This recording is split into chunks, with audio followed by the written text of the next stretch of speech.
Okay.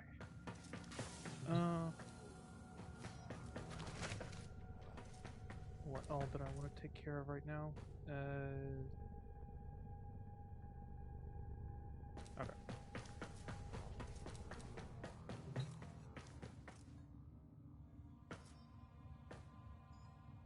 What did I want to do?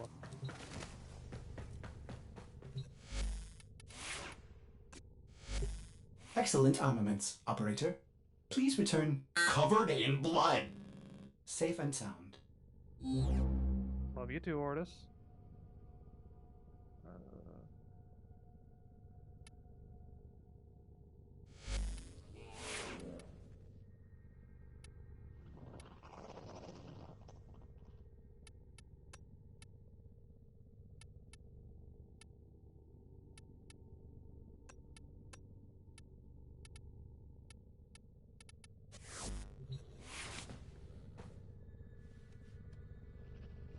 Okay.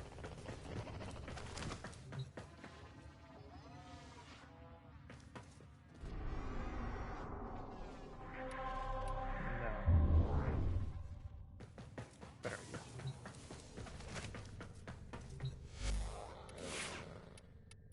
So, to you. Make sure you're properly upgraded. Yes.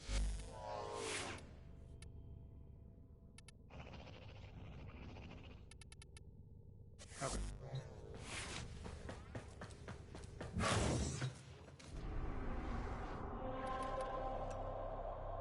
And now to try for citrine. Because that's gonna take a while. There we go.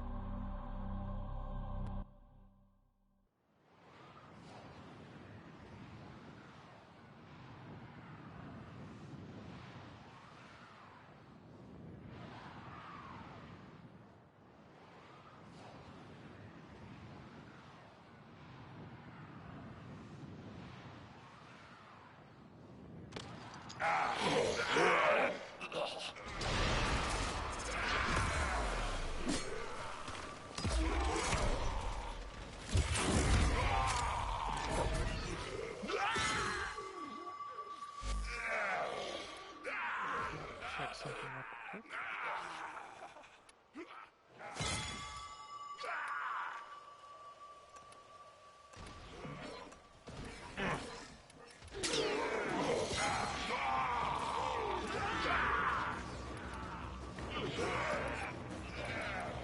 Okay.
You need to go away.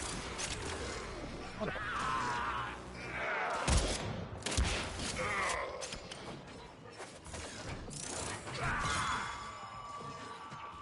No, somebody already...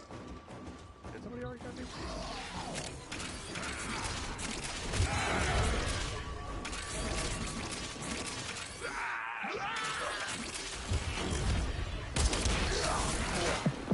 You want to hit those high notes? You gotta mean it.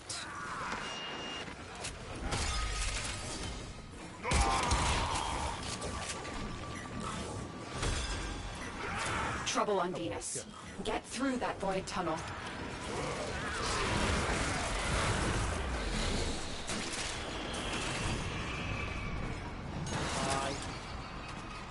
Believe it or not, I have been trying to get this done for about the better part of the last month, I've been trying to set the stream, but nothing was cooperating, including my own health.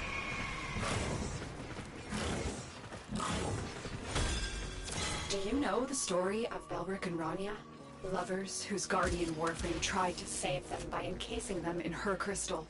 It is their remains, and the connection forged between them that you are protecting. Very convenient Lord Dust and Lotus there. Thank you, Space Mom.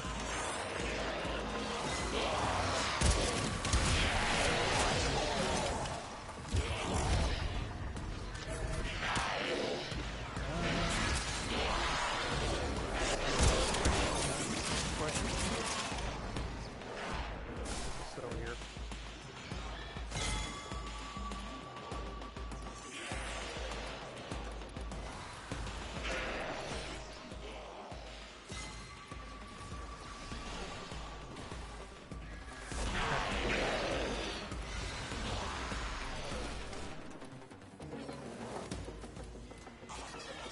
There. That should be better.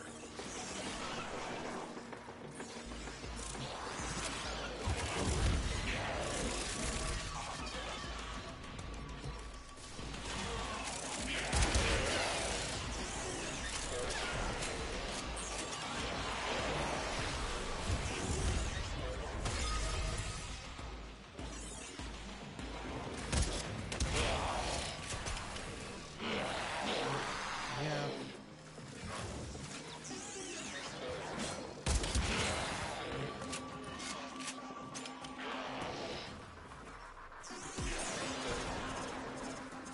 Oh, there they are.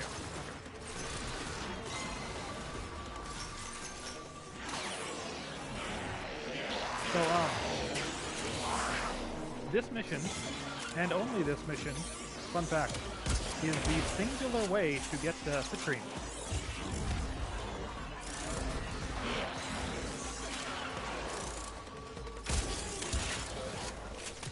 The only way to get the Gem of Fate is to do this mission over and over.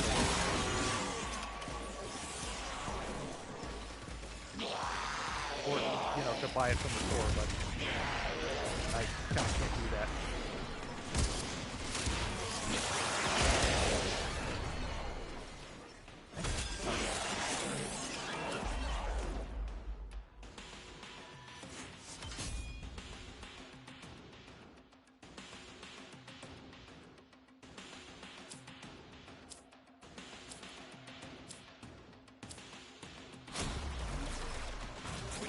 And I don't think.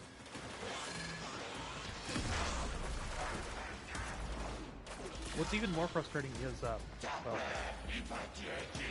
One more trip through the tunnel of love. what's more frustrating is, so Warframes in this game, you can build them by getting their main blueprint and a blueprint for their chassis, neuroptics, and systems. The only way to get citrines is to... Belric the bold, Rania the clever, unleashed the infested on Deimos forever. Never liked that rhyme. Garbage rhyme. We are garbage first, let's pick up the fuck up. But to get citrine blueprints, you must complete either 4 waves of this for a chance to drop the parts, or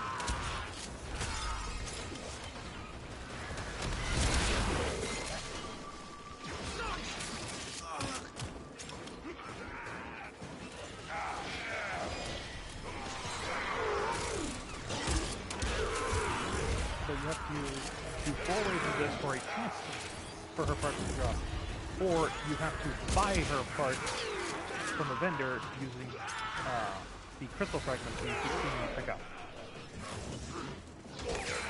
The blue and red ones.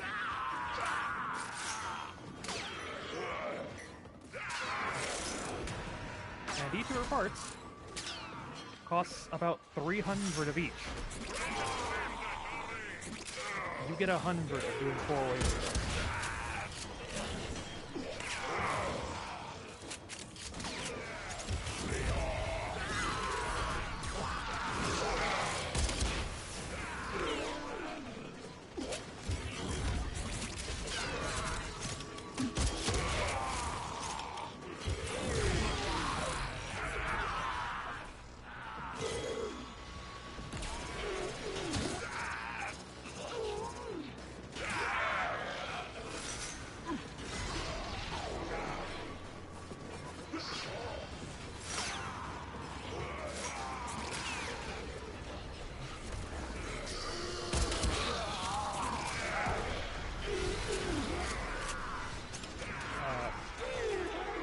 So the big dudes that keep popping up, the ones with the like aura around them, those are called executions. Those are pains in the ass. And I kind of love when I can walk up to one thinking they're going to be a pain in the ass, fire my grenade launcher once and they just disappear. Corpus forces have regrouped. Go.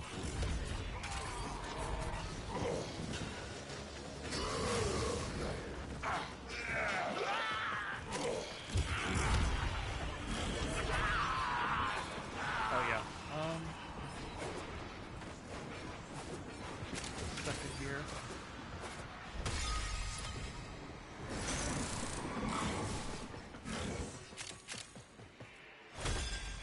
When extreme emotions meet pure void energy, they can change reality, bend and break the laws of nature. Might this explain the connection between these crystals? Real quick.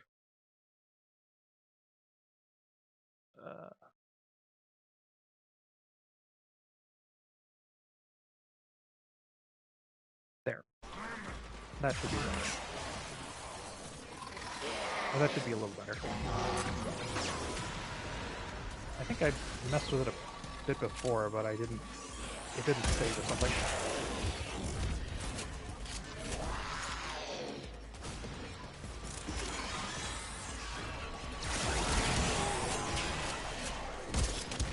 Collecting a critical mass of Citrine's remnants will create a prismatic ward to these crystals.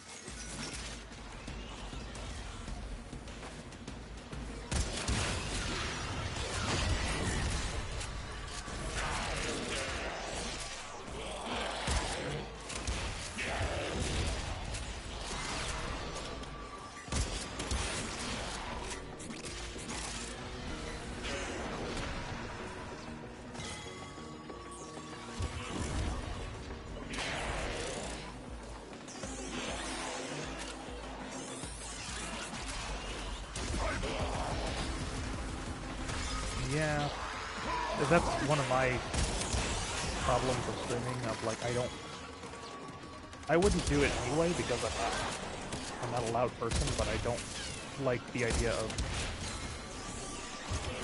basically waking up my dad, or my dad coming in and hearing me do this.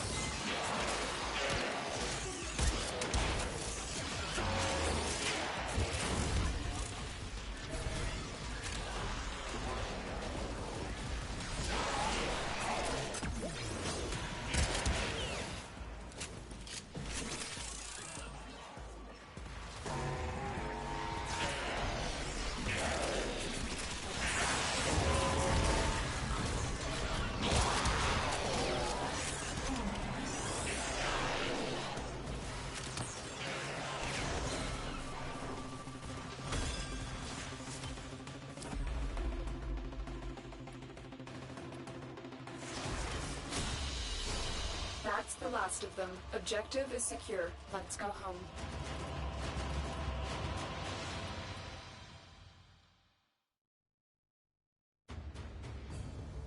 He's not, but I'm also very easily embarrassed.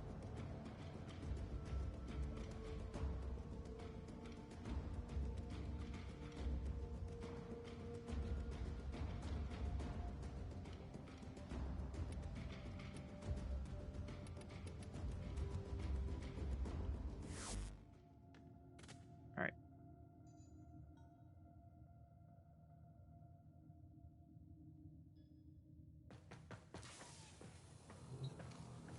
Okay, so welcome to my ship. It is very bare bones.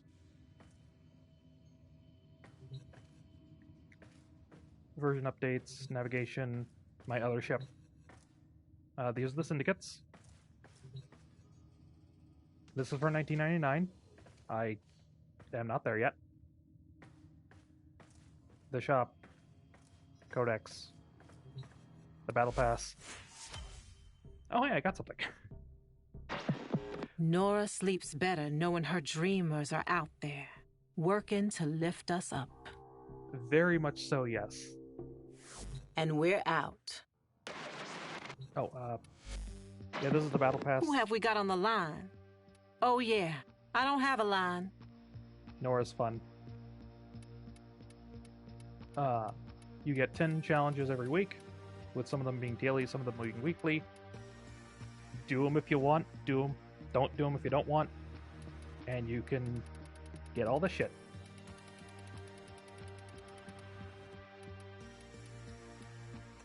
And cred can be exchanged for any of this.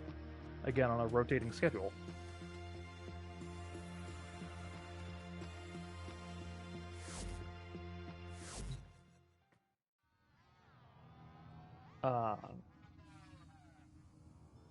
Right. Let's see. Decorate. Yeah, you can just decorate the entire place. Orders reminds the operator to take time for themselves. Pressure creates diamonds, yes, but it also creates rubble. Wholesome Mortis. You can put any of this stuff in here, if you have it.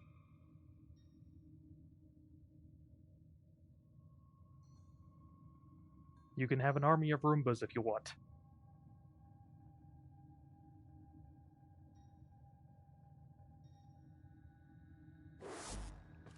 You can also get a lot of different, like, general decorations. Right now I have a... Yeah. Well, the good thing about Nightwave is you don't have to accept them. It's just, they're there. And if you do the thing, it counts for the thing.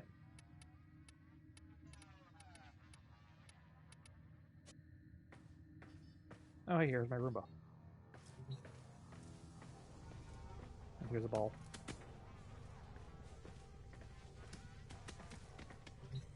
Foundry, where you make shit. You can have a companion. There are robot companions like this that follow you around. There's mods where you can upgrade your... You can upgrade the things that upgrade your stuff. Arcanes? I don't know about arcanes. I haven't really done anything with them. I can't really use them yet. And then, this is the incubator.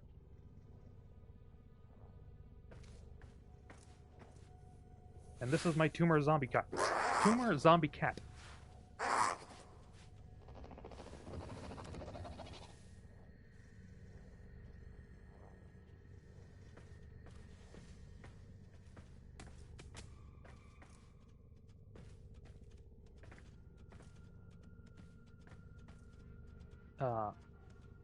Yeah, you can get all sorts of, like, animal companions like this.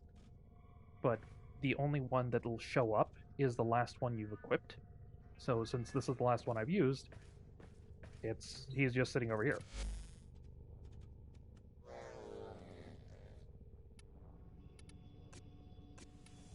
And then you can make more pets. This is for kind of dogs, this is for kind of cats.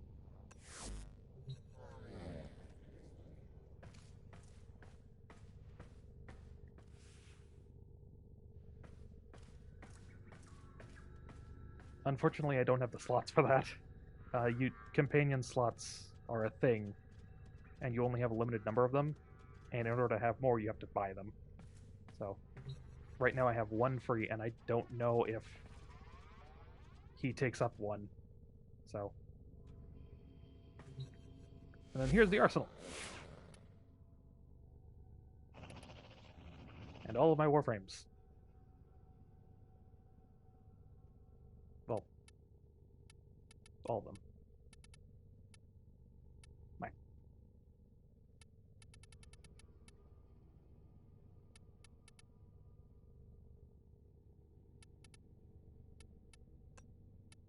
There's my Nova.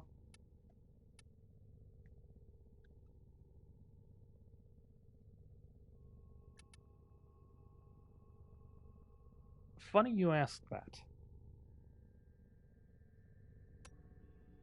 I want to do something real Saddle quick. up.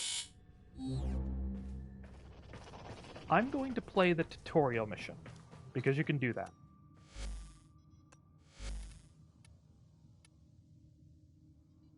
And then I'm going to ask you to tell me what you think they are.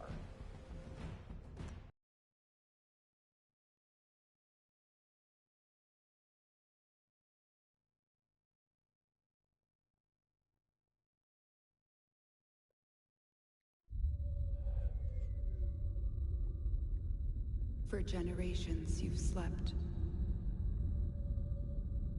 No purpose. No call to wake you.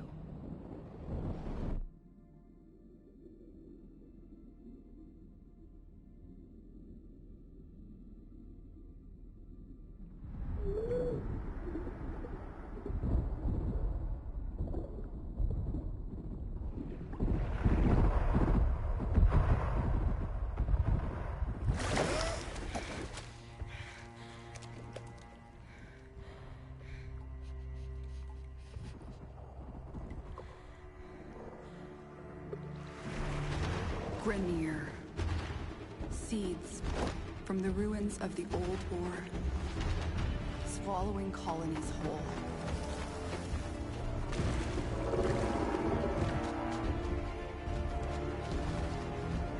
I will But say, there's still hope.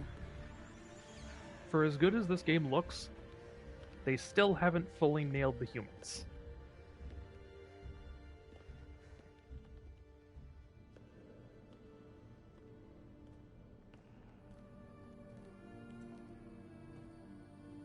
The Tenno. Monuments of an ancient warrior caste.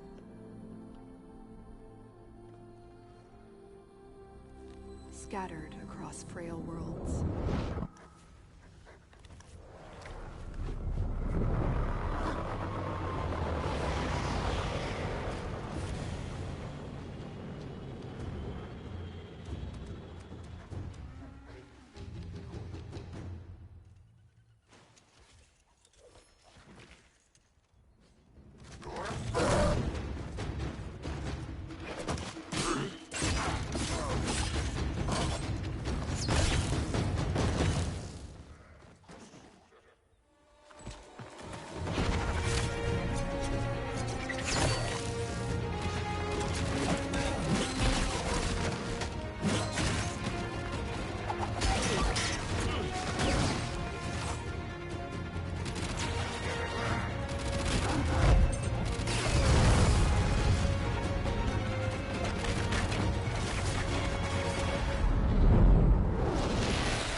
Yeah, these whole sequences, these are just kind of showing off what each of these Warframes sort of wakes fell at. Like the first one was Excalibur, he is Thor. This is Mag, he is Magnetism. Not surprising.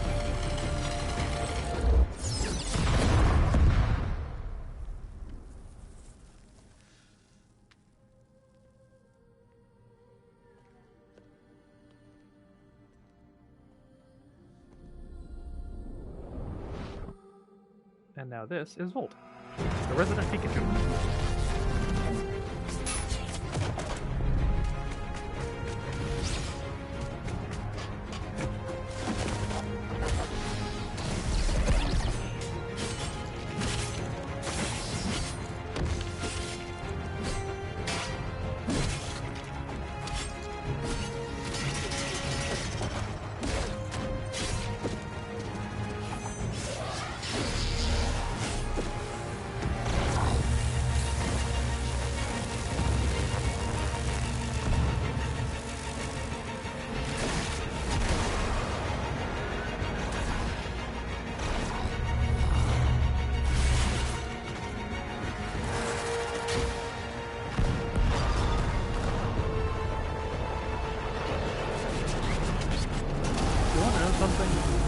out that ship with just one single arrow is Together, the most they fought unrealistic back. part of this. Bringing an end to an empire.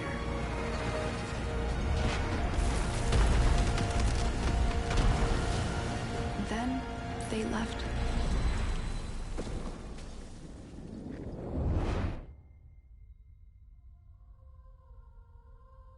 Forgotten. You get a good enough bow, sure.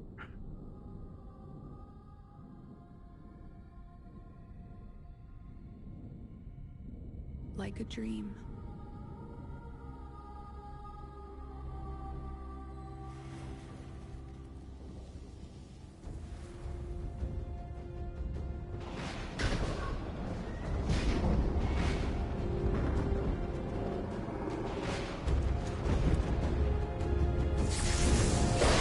Wake up, Tenno.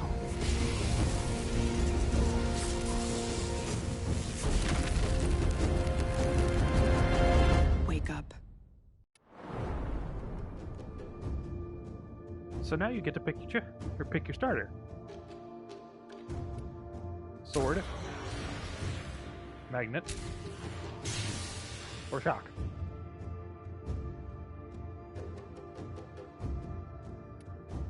I'm going mag because why not?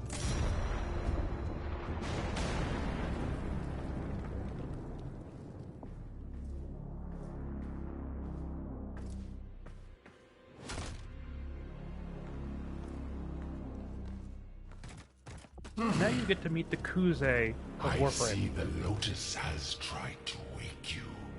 Pity she's too late. You're my prize now, Tenno.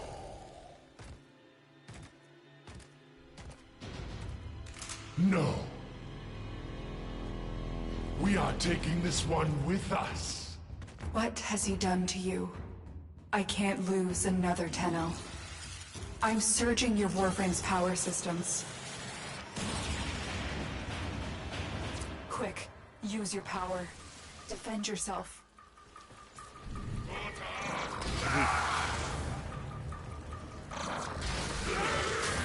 There we go.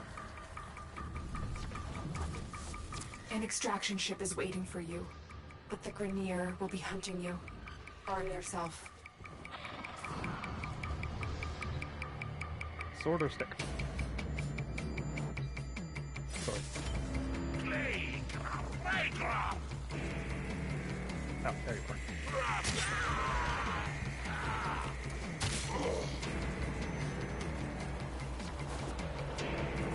But yeah, this is the tutorial. I am not unfamiliar with how this works, so...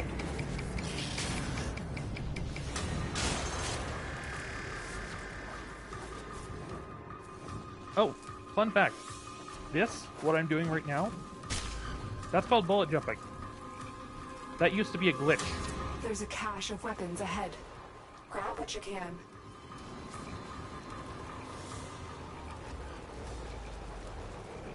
There you go.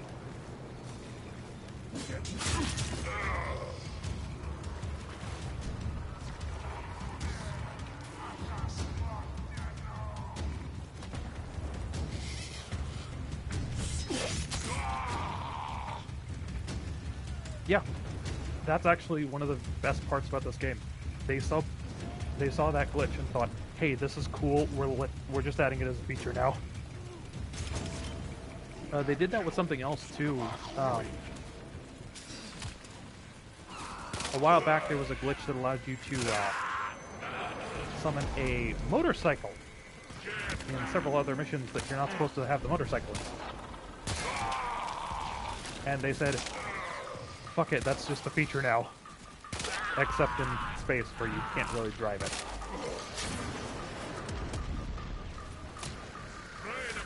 Good. The extraction point is up ahead. You shut up. Hurry, before Vor finds out you've escaped.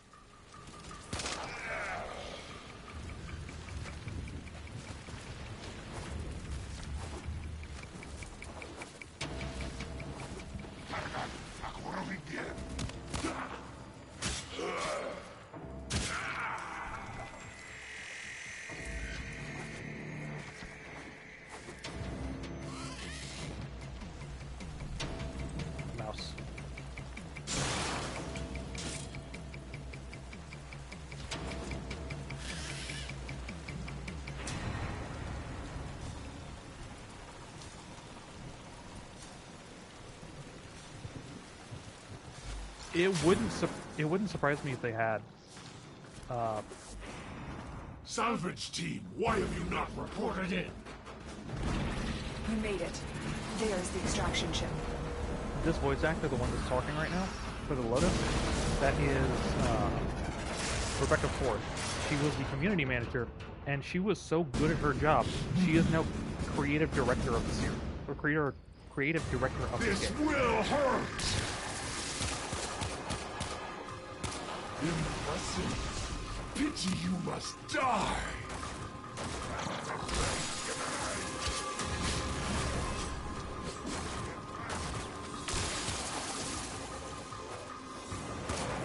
My decrepit heart is pounding. This one is stronger than the rest. Knock the area down. This Tenno is mine.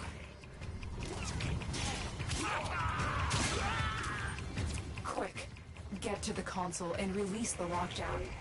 Do that, and I will guide you to your old ship. It's your only chance. There we go. Oh, they didn't. Oh. I figured they would have taught you about The the. Queens wants to destroy you, Lockpicking. but I need to know more.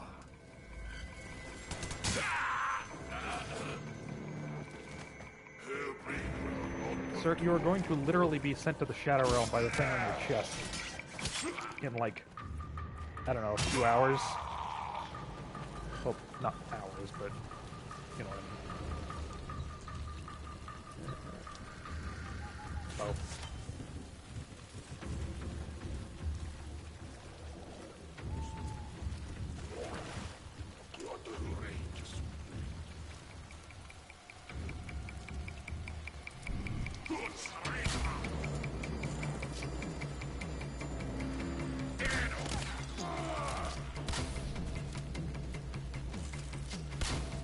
There.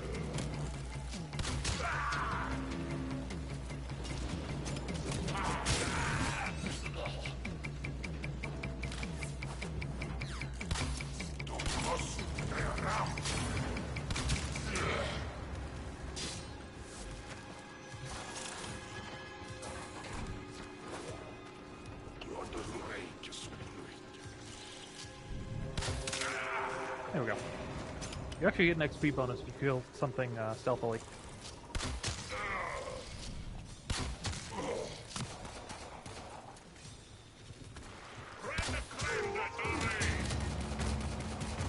Also, I'm pretty sure this is actually a language that you can learn and use.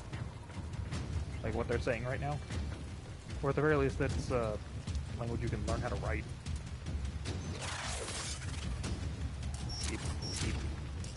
I could still use my ciphers in this, wow. Stop touching me, you... What? Are my senses deceiving me? Operator, is that you? Hiya. Enemy reinforcements are here. Ship Cephalon, we require immediate extraction. The operator is in danger? I will need a few moments to cycle the engines. Tenno, are you afraid? You cannot hide from these old eyes. I've marked you. You will return to me.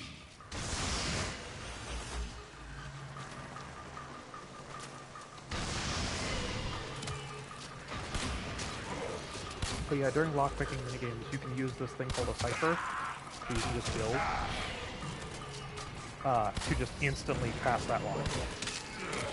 Some higher level stuff doesn't let you use them, but I'm kind of surprised that you can still use them here.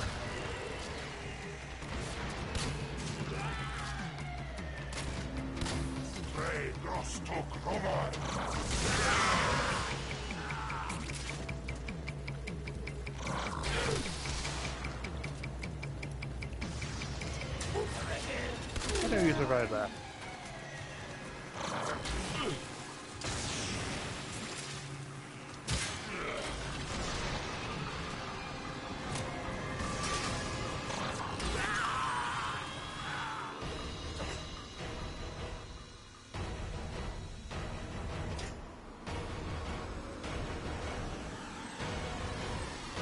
Well, let me in, let's get going.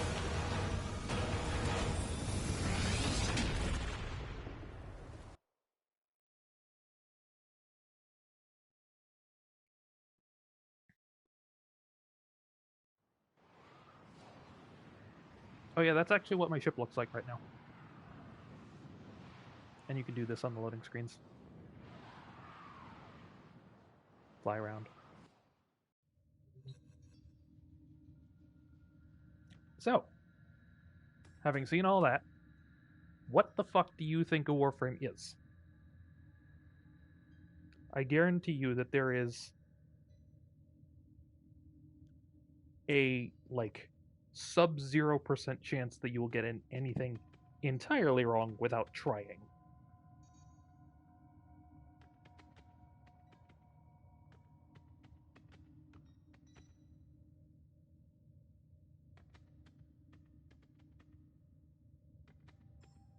Correct. Although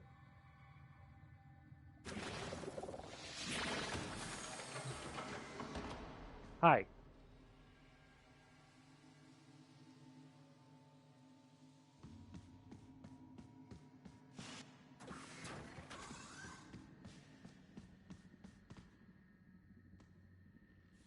We're gonna ignore that section for now.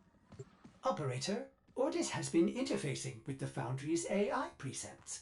You could say we forged a new connection. So whenever Lotus or Vor kept talking about the Tenno, this is the thing that they were talking about. This magic toddler.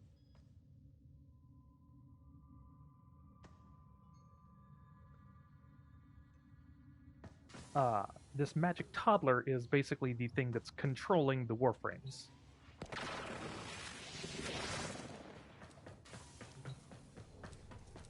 And it's not until a few quests in where you actually learn that. And then a few quests later, you learn what the fuck a Warframe actually is. This used to be a person.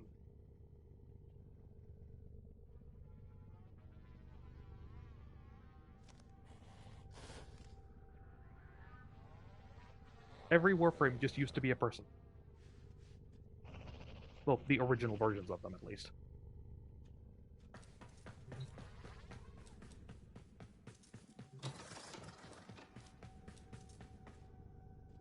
No, there are a lot more.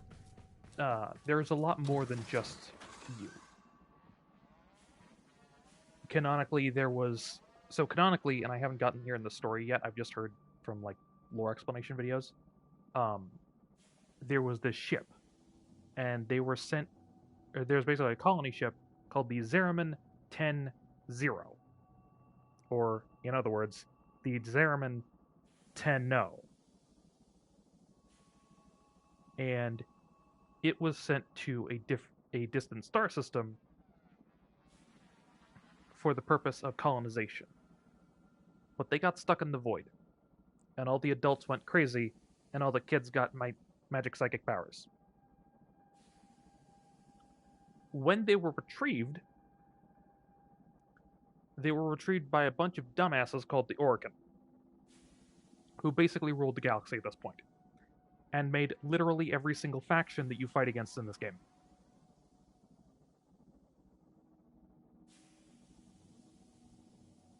And because every single faction that you fight in this game had a bone to pick with the Orokin, they needed a way to defend themselves. So this dipshit called Ballas had an idea. Hey, let's take some of our citizens, whether they want it or not, and infect them with space cancer.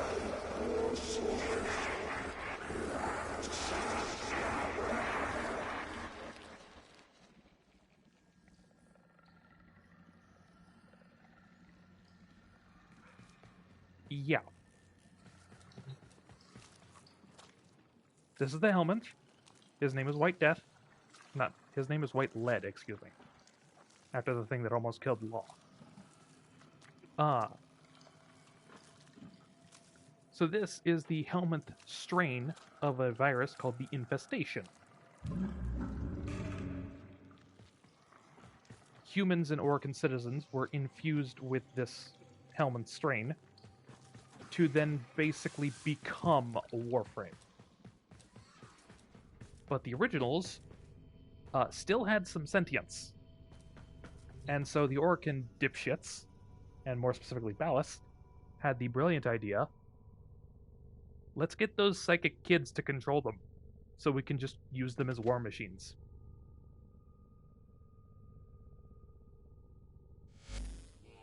But then something happened. We were all put to sleep on the moon, and then the moon was swallowed by the void.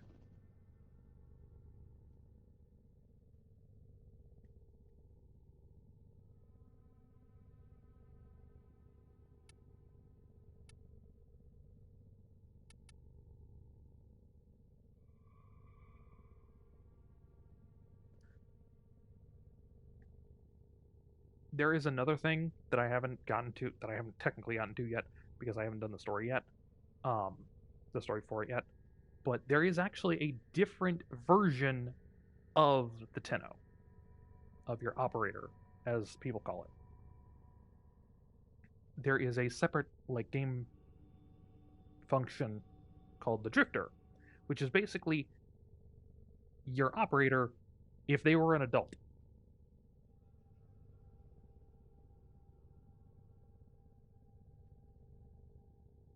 If they had escaped all the bullshit that I just explained and grew up and were stuck in some other bullshit.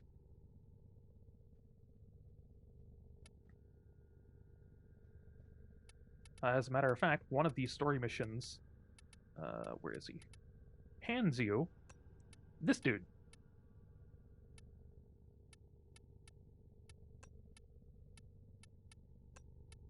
Excalibur Umbra. And he's still sentient.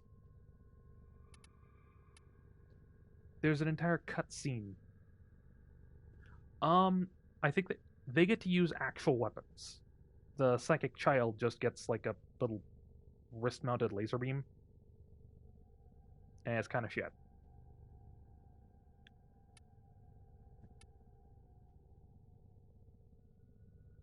But yeah, the adult one called the Drifter is a lot closer to what an actual Warframe is compared to the operator.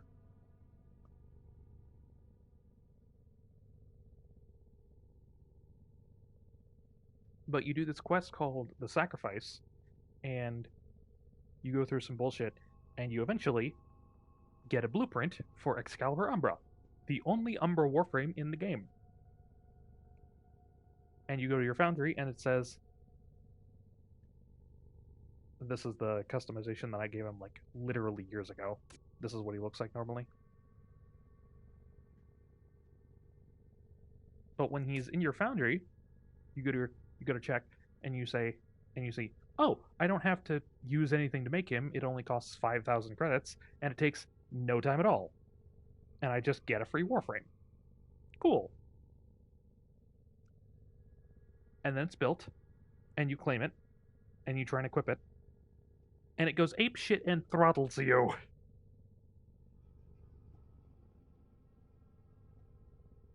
Actually rushes forward and chokes you out from this menu.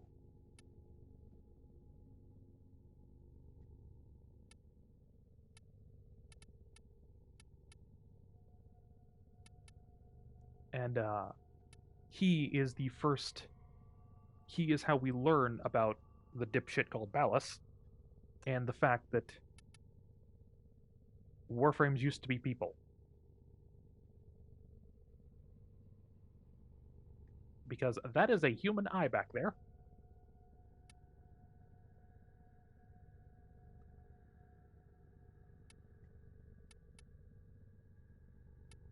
Fortunately, relatively, all the Warframes that you actually build now aren't actually people. They're just built off of a blueprint from the originals.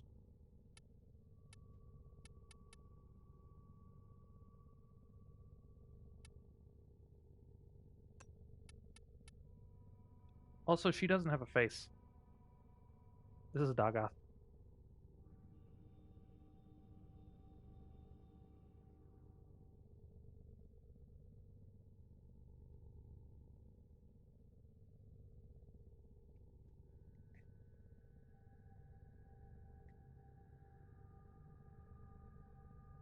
when picking out colors for her,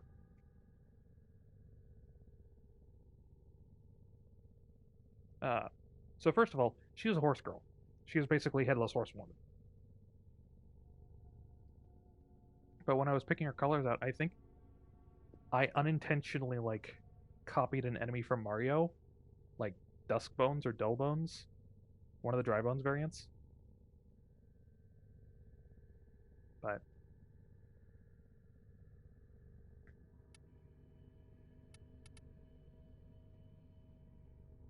yeah, her ultimate summons just an army of horses to charge forward and just stampede everything.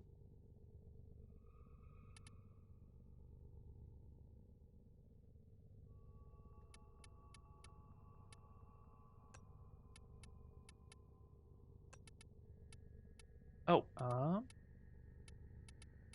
skin. Here we go. Let me do the talking, okay? I want this skin so bad. This is like my favorite Warframe, and I want this skin.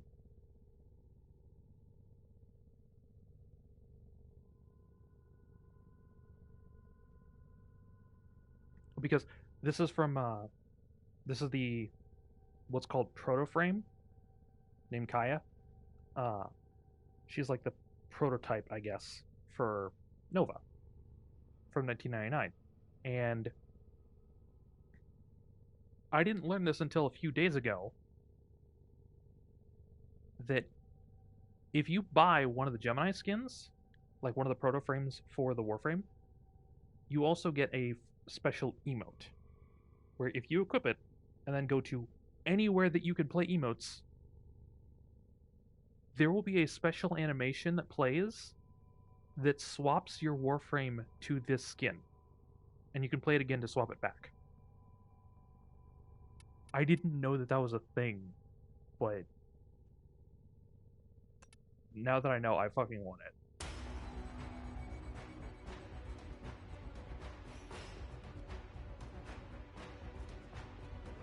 Like, she should do the... There it is.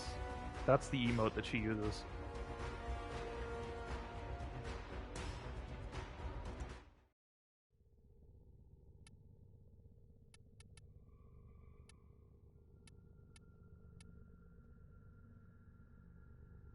But yeah, these, from these 3 up, these 18 frames are the ones that I either want to use more of, like a lot, or just plain know is good.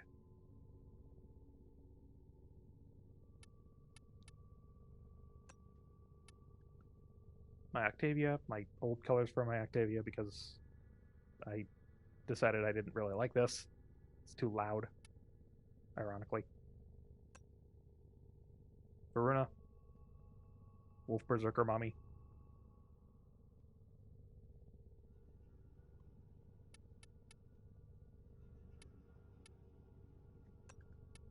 Ember, just fire.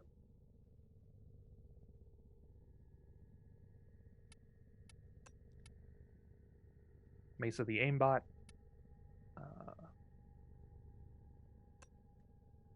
Valkyr. Feral cat, basically.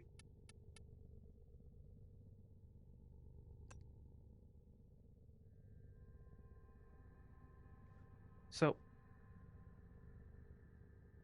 that animation is a bit awkward. This is Yoreli. She is basically a surfer. She is a kawaii anime surfer girl. And she has a pet called Marilina. One of her idle animations that you just saw, where she like looks like she's glitched out and a puppet on strings or something like that, that's supposed to have her hugging Marilina, but it doesn't show up in this menu.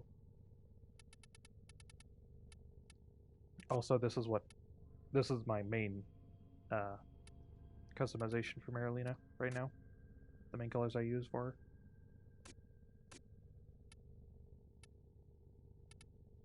Or for Yoreli.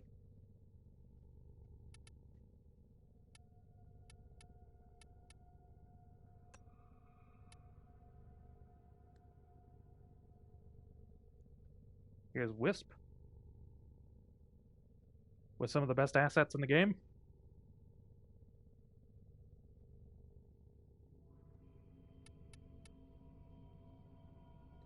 It is effectively a, like, fish that acts as a hoverboard that you can just ride around on. And fun fact, while you're riding on Marulina, you cannot be knocked down. For a very weird reason, you are technically qualified as a child object.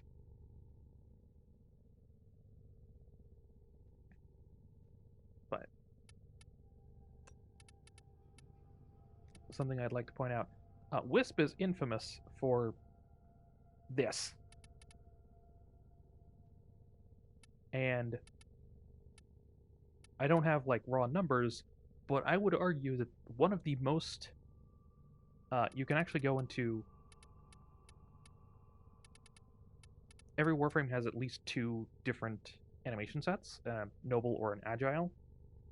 But you can just go in and buy any of them that you want to use for anyone. Like, I bought this one to use for one of my other frames, because my other frame, that frame didn't have feet. And so it looked kind of awkward to just stand there. So I bought this one so she floats. I don't have any hard numbers to back this up, but I feel like this is one of the most bought animation sets in the game. Bar none.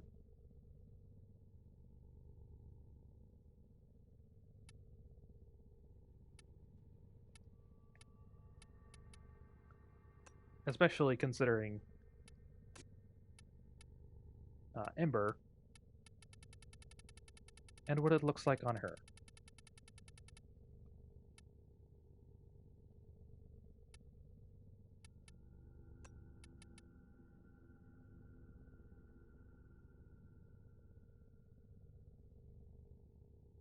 Oh, fun fact! Speaking of the Ember heirloom skin, the artist who designed this skin, you can actually find them on Tumblr. I saw them once in the Warframe tag.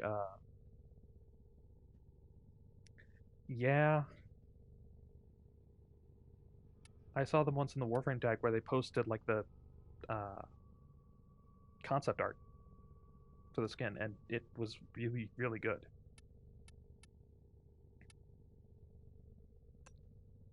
Hildren.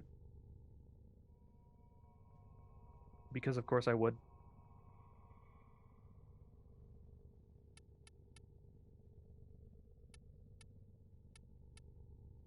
Fun fact about Hildren: she is one of 2 Warframes in the game to not have energy. Every Warframe in the game uses energy to cast their abilities. Hildren and Lavos are the only 2 who don't, because Lavos has cooldown timers, and Hildren uses her shields because she has like 10 times the amount of shields as any other Warframe.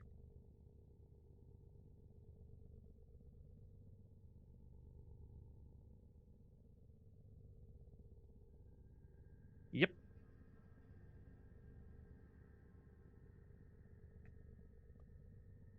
Fly to the Valkyries.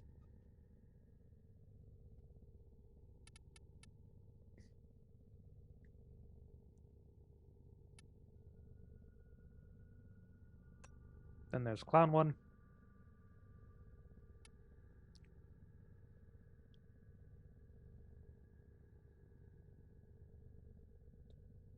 This is Mirage. This is Mirage. I've found out that she's actually a lot stronger than I thought she was.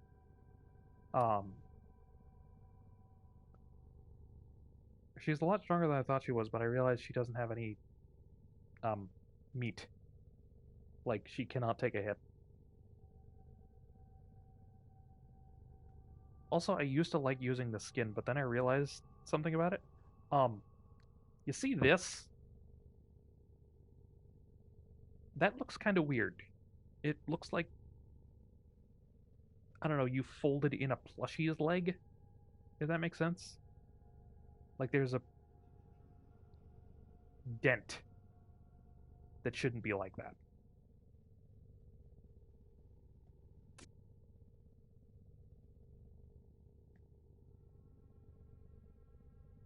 But this is my main customization for her.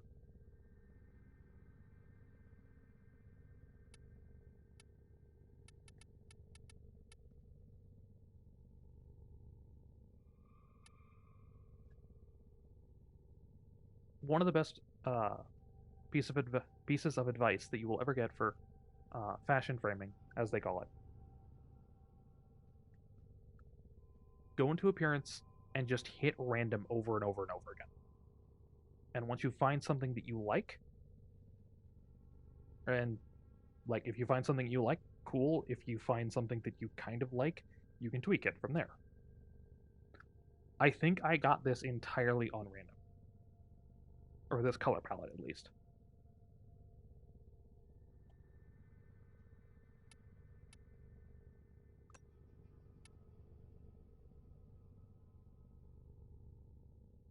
No, that's also kind of how I got her color palette. This is Cora, kinky cat lady.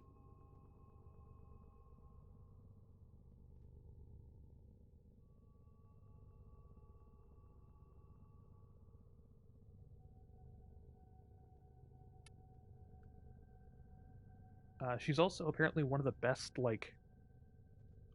frames in the game if you want. So very, very funny that you say that.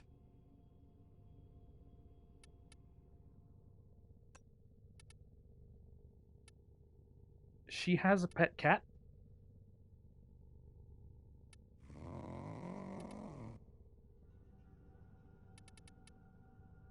But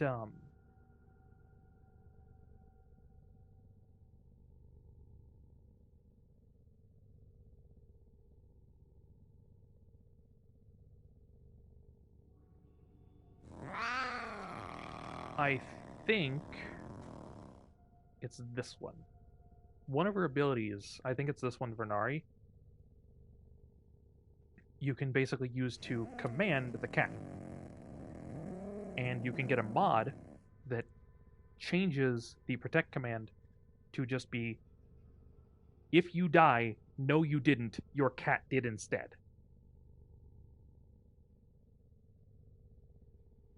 So literally speaking, you can have your cat die for you in battle.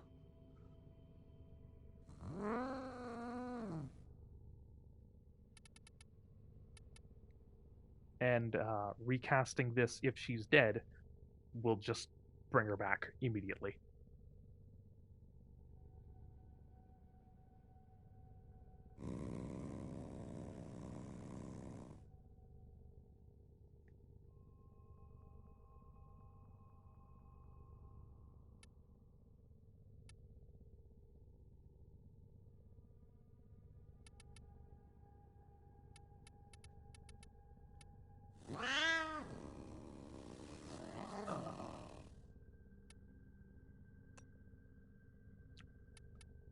And then here's, I think it's technically supposed to be pronounced Gara, but I'm going to say Gara because, of course, she does glass. And I really want her Prime version, but I cannot afford that right now.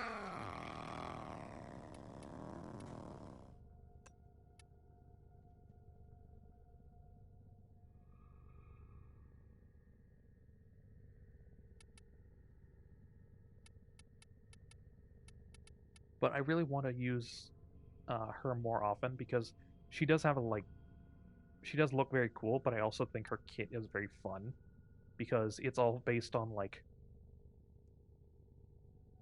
using glass.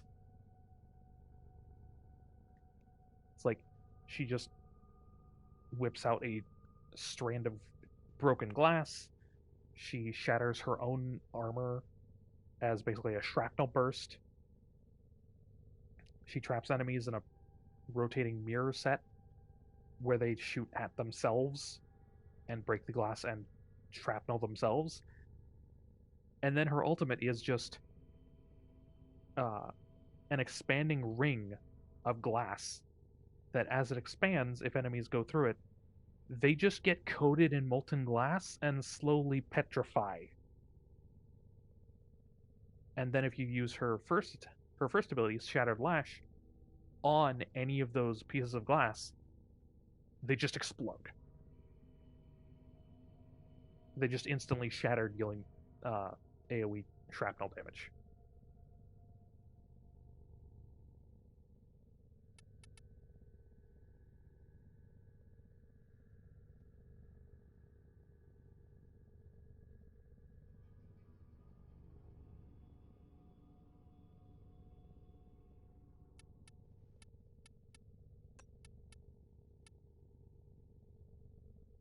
And then Protea. Protea is very fun.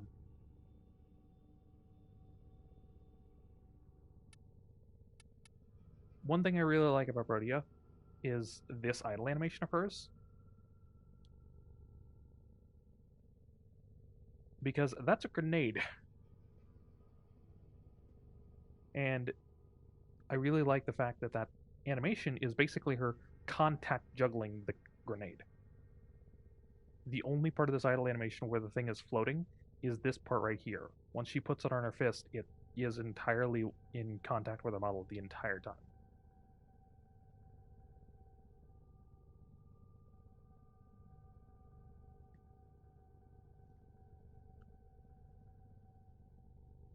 One thing that bugs me about this animation, that grenade is too big. Protea Prime has bigger grenades than base Protea, so it's a little more awkward.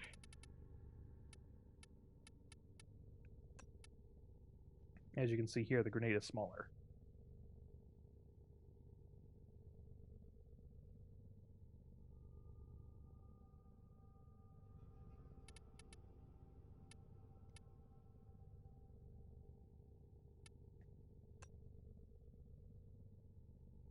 This is also a color scheme that I kind of got to by randomizing. Like, I got to the base one, and then I think I changed the blue of the, like, filigree.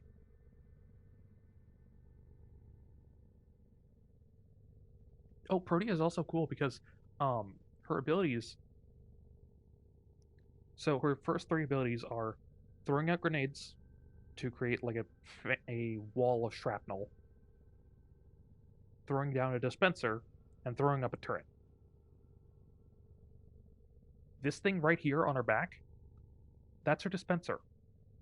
These things right here, that's her turret. When she uses these abilities, they go away. They are removed from her model because they're out there actually being used. I think that's really cool that they put that in. That her model does change when you use her abilities. Also, her she has like a Optimus Prime mask that closes whenever she uses her abilities.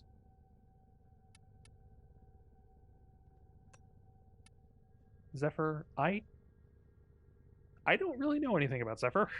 I just have seen a lot of people use her and have a vague idea that she's really, really good.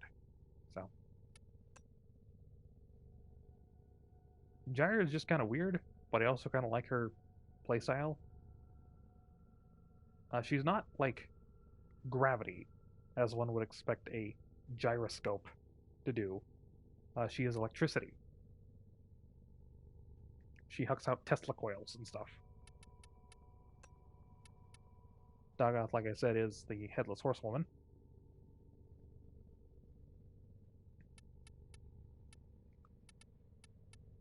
Banshee is in desperate need of a fashion change. But more importantly, she's just a Banshee. She's very much focused on sound stuff. And Garuda. Garuda is the edgy blood one.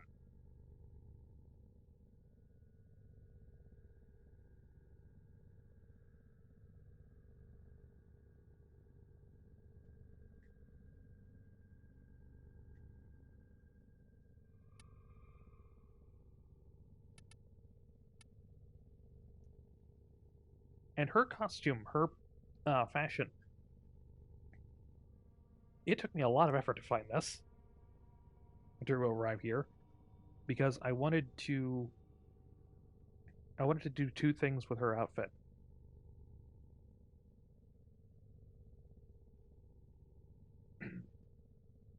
I wanted to do two things with her outfit. I wanted to avoid using like black or red or purple, stuff like that, because I feel like I use that too often to look good. And uh, I also wanted to give her a pastel aesthetic because she's the edgy one. And I feel like more often than not, when you see a Garuda out in the wild, you're gonna see them in like darker, edgier colors like black, purple, red, and like there's nothing wrong with that. But like, I kind of want it to be the exception, in a sense, just variety for variety's sake.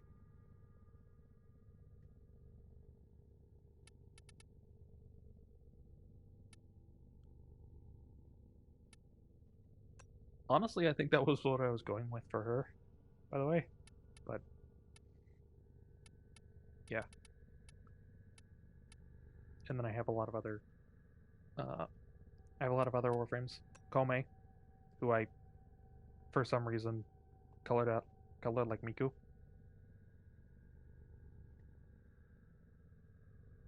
I have no idea where the idea to give her Miku colors came from, but and it doesn't look bad.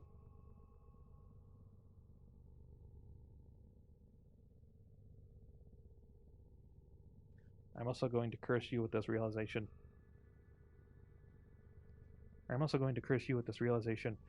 Mr. Beast and Miku have the same colors.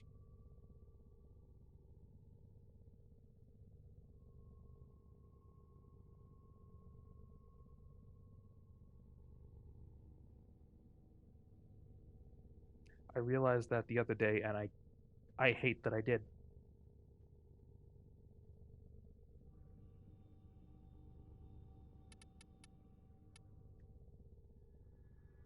But yeah, this is actually right now. All my frames are organized by how much I use them, and as you can kind of tell, I have a type. He is the highest up male Warframe that I have.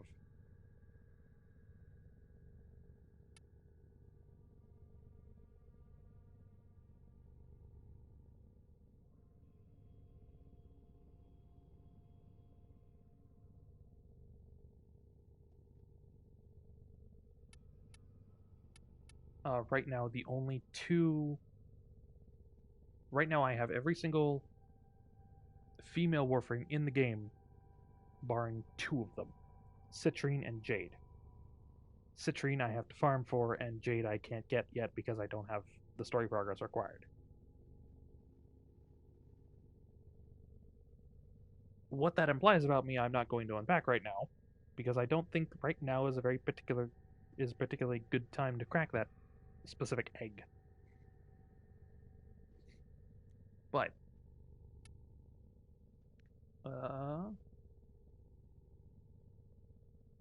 okay. Now need to go burn some tumors.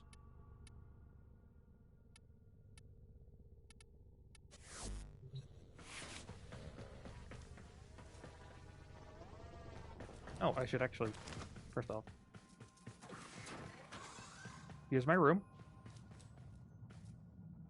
You unlock this when you unlock the operator.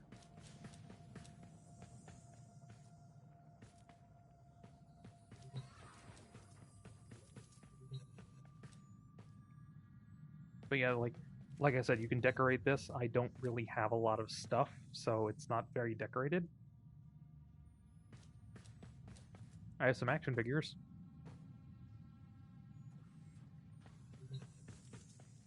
And some plushies.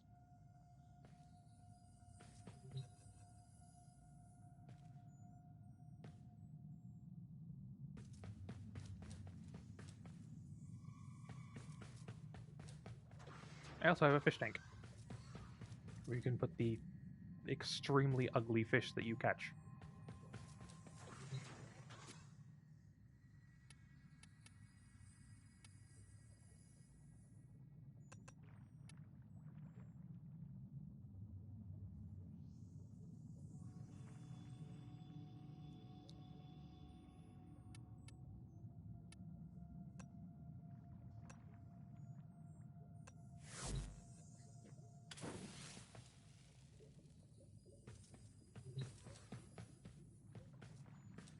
This poster is actually really cool because I got it for going to TennoCon 2020.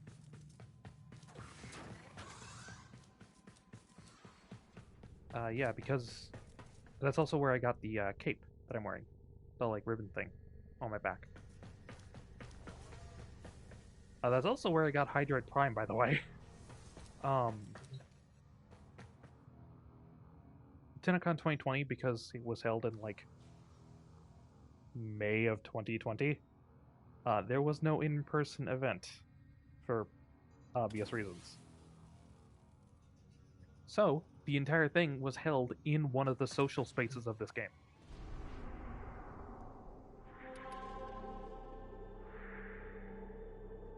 It was held in one of the relays.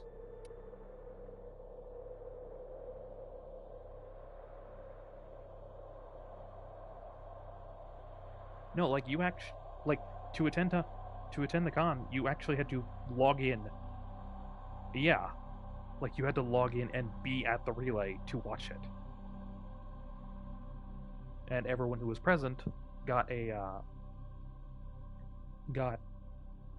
think the recently reworked Hydroid Prime, as well as the cape. Oh, by the way, say hi to Deimos. It's seen better days.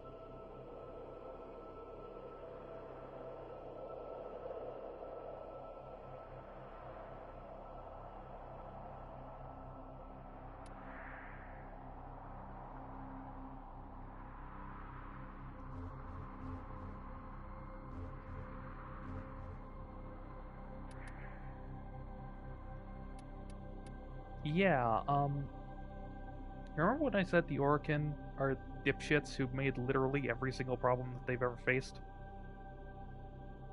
This is one of those problems. The Zeraman, the ship that I mentioned that they sent to like colonize a different star system, ahead of them, they sent the Sentients to basically terraform the place.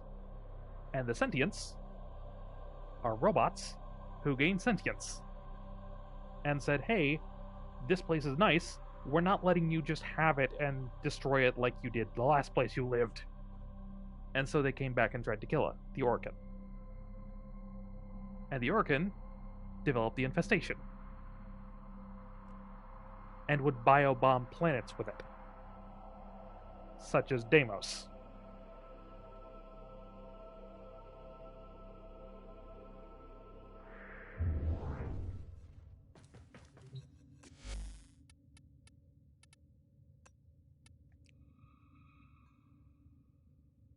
You can kind of see what kind of hell that led to with Mother here. I trust you are prepared to get your hands dirty.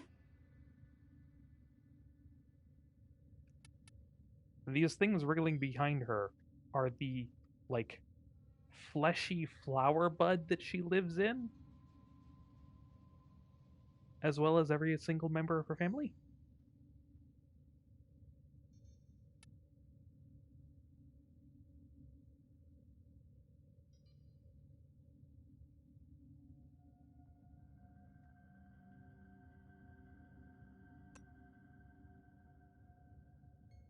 Cute detail about them, if you go to the social space where they're at, if you go to the Necrolisk, and if you just stand next to any of the vendors, which any of her family members,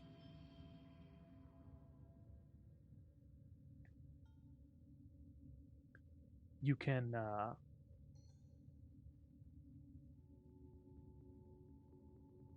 actually hear them snoring.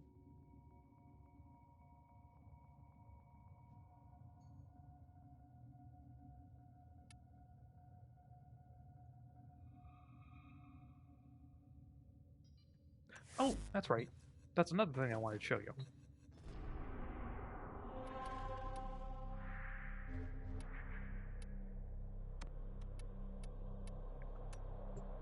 Let's go to Fortuna.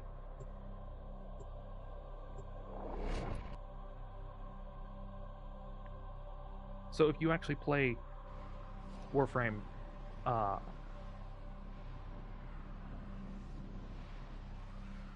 the first time you go to Fortuna,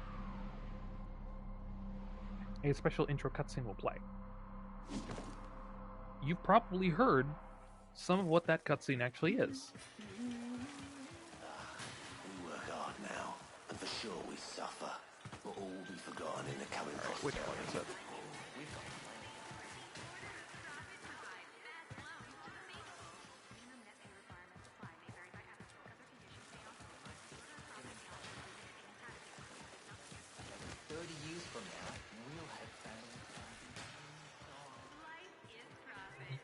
Ah, here we go.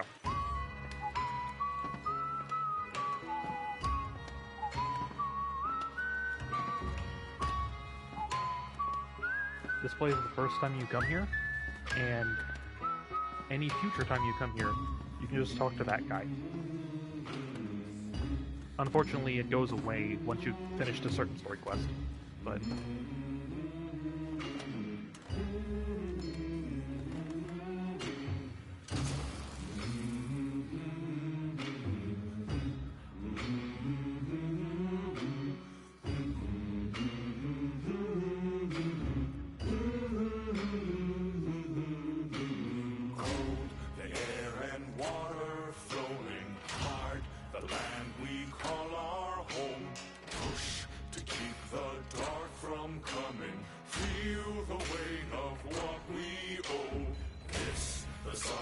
Sons and daughters, hide the heart of who we are, making peace to build a future, strong, united, working till we fall.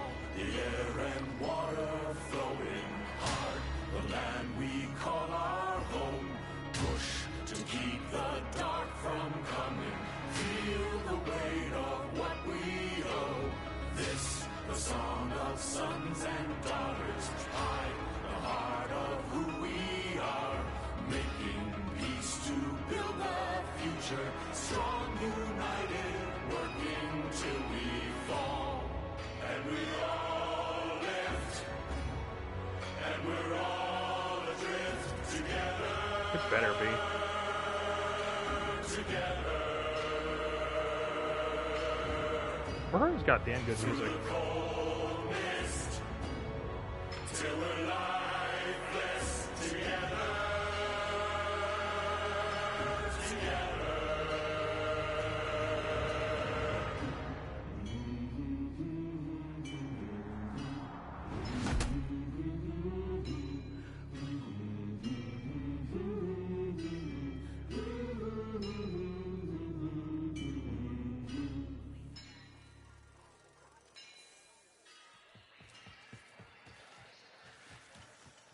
Oh yeah, there's also this seam in the water that just goes the entire length of this pool.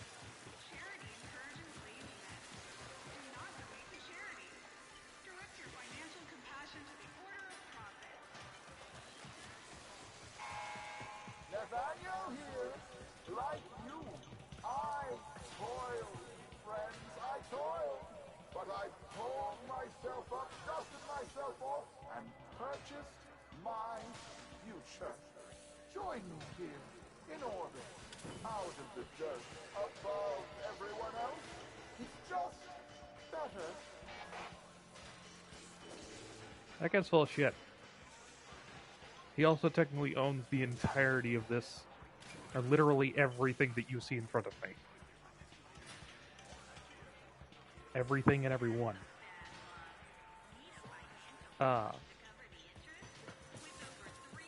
I'm going to very specifically point out that I have a very specific option enabled in the game. That is called Creator Mode. Its description is hiding specific common spoilers. One of those common spoilers involves these guys. I'm not going to say what that spoiler is, but I am going to say that it involves the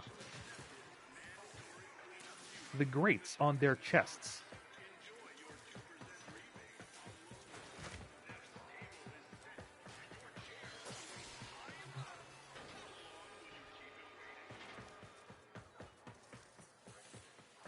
Also, this is one of the best NPCs in any game ever, because they are canonically trains.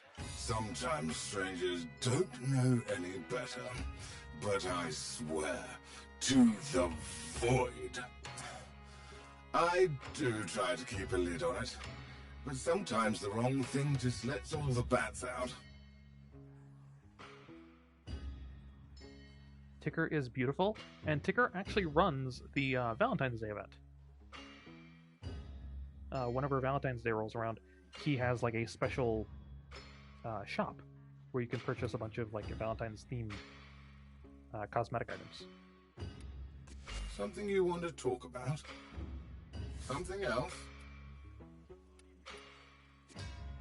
See if I can help anyone out.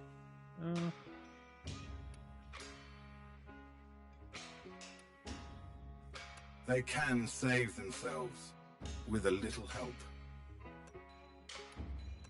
No guarantees in life, but that don't mean we've got to like it. Keep the light from dying inside them, Stardust.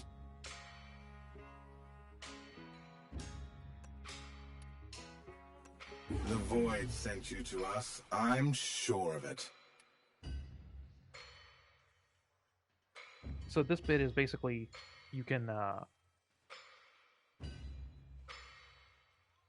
literally you're purchasing somebody else's debt to like save them, and so you can contribute like credits and some various basic items like resources to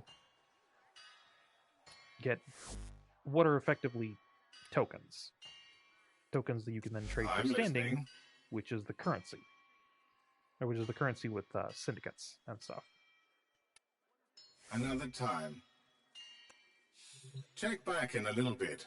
New merchandise all the time. All the damn time.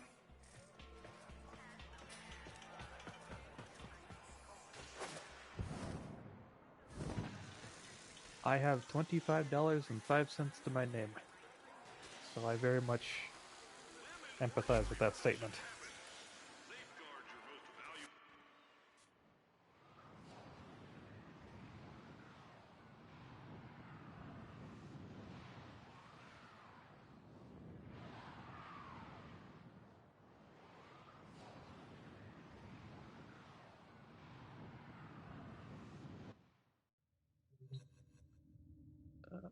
Okay, so now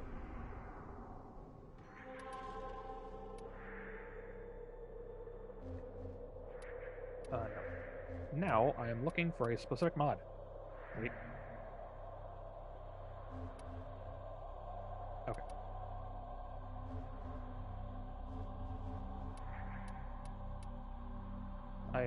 I need to find a specific mod for a specific weapon that can only be found in this specific mission by finding all 3 of the same goddamn boxes.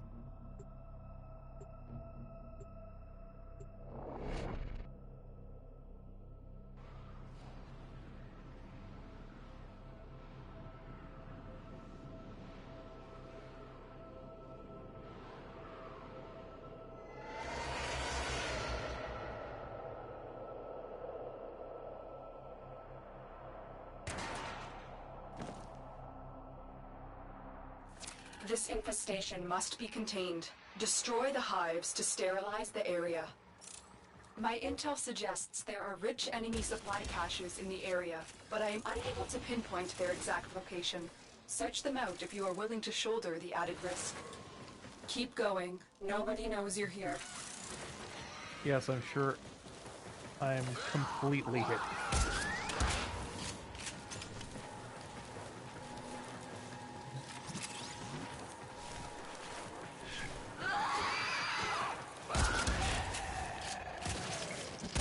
I use a goddamn grenade launcher as my primary weapon.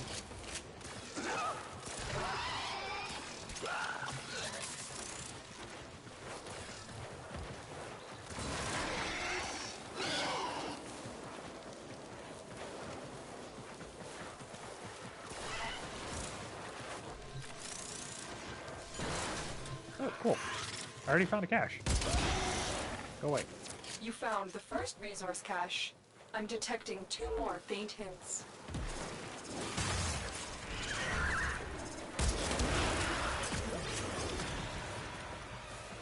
You don't want to get exploded or set on fire. You stay out of my way. You are approaching a hive. Every hive is protected by a series of tumor nodes. Destroy those, and you can destroy the hive.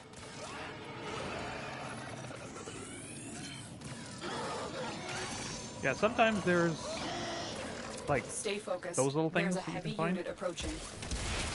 and if you scan enough of them, you just unlock a new song to play in your home, in your room.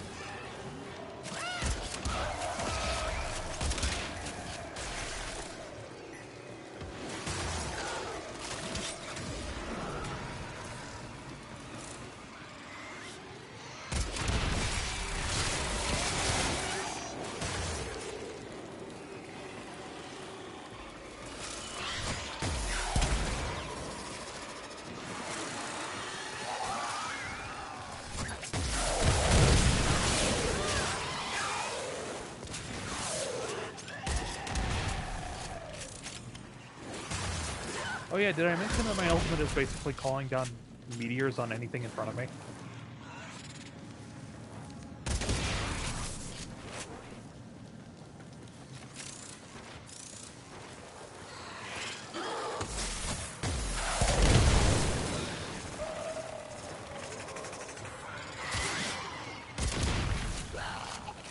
That's it. Now take out the hive. There we go.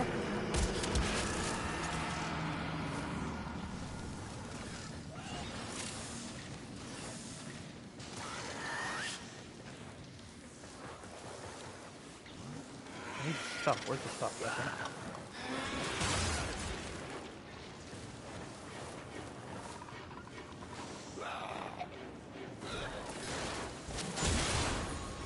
Oh. Ooh, sorry.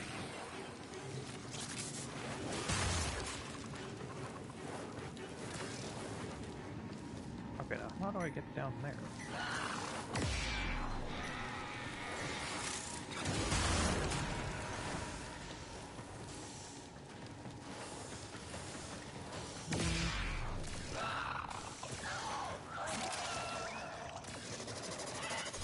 Stay focused. There's a heavy unit approaching.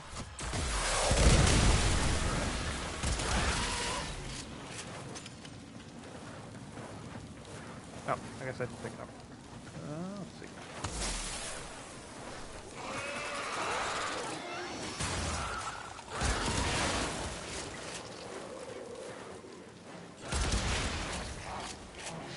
So the basic game plan with Ember is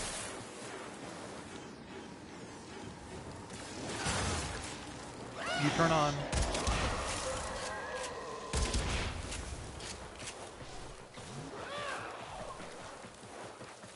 So right now I'm looking for caches, because I'm looking for a very specific mod that can only be found if you find all 3 caches.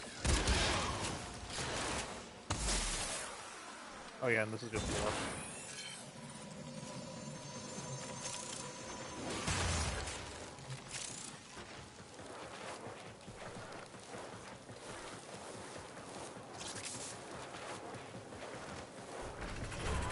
You are approaching a hive. Every hive is protected by a series of tumor nodes. Destroy those, and you can destroy the hive. once I found all 3 caches, if I finish the mission, then I have a chance of getting the very specific mod that I'm looking for. That I do not have. That I have all the others of its same type.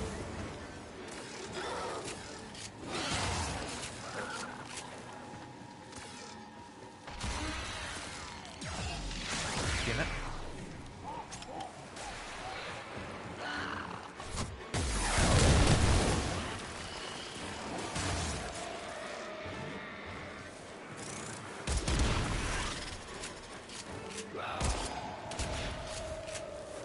Oh.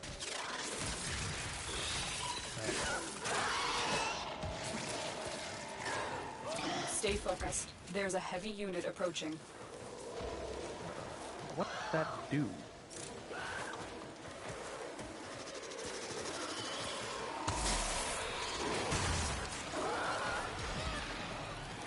Did that do this?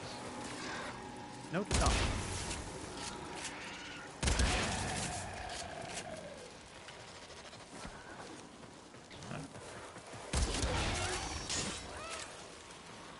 Okay. So I... Oh. Okay.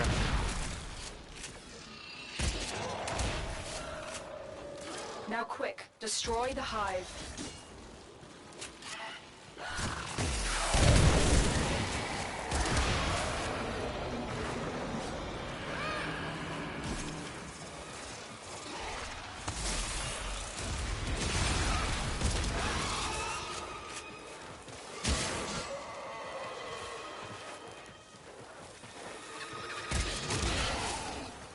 Oh.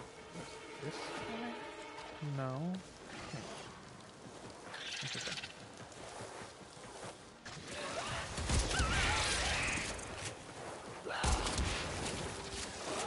There are a lot of secret rooms you can get into if you know where you're going. But I don't know where a lot of those really are. And the only way I find them... Oh, hey, I found cache. You found a And the only way second I find cache. them is My to readings have... indicate one more. my buddy here, who basically has a radar for finding these.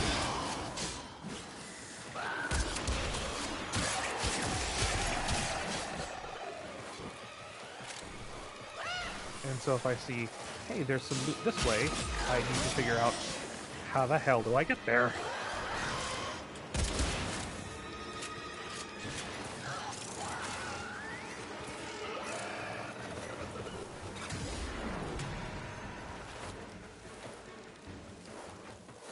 Like, say, right now. How do I get to that one over there?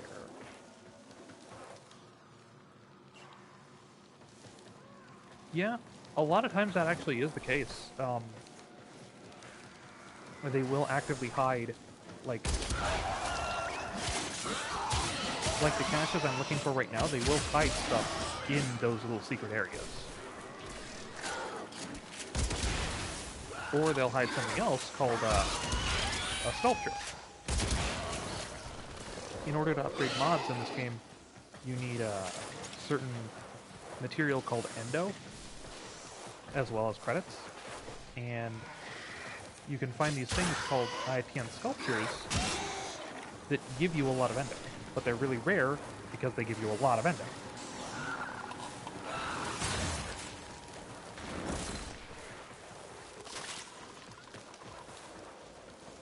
And a lot of the times, if a sculpture does spawn on the map, it's going to be in one of those secret areas. More often than not.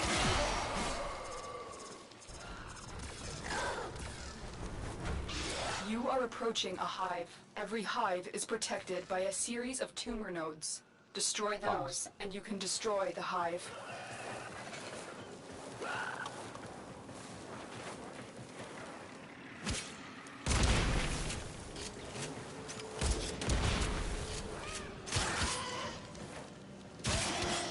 You know, all things considered, it is... For all things considered, technically it is, true that killing all these things is kind of like killing a cousin. considering Warframes are also made of the same stuff that all this is. Just a different flavor.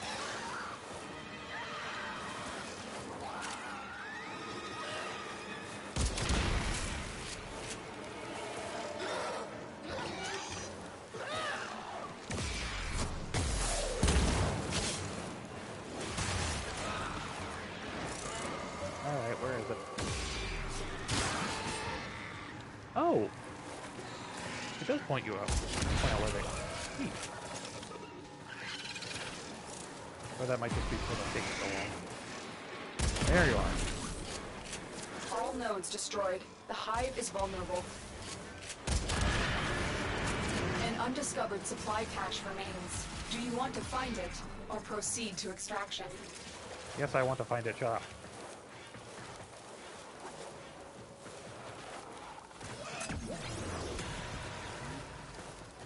That's a lot easier said than done, Mom.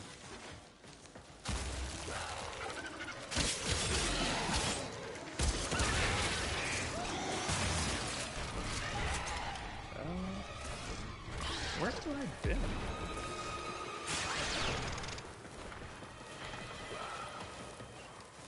Can I go to this one? Oh, wait. That's not it.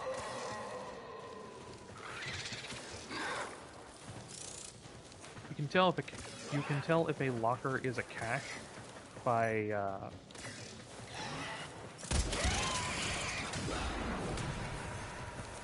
two ways. You can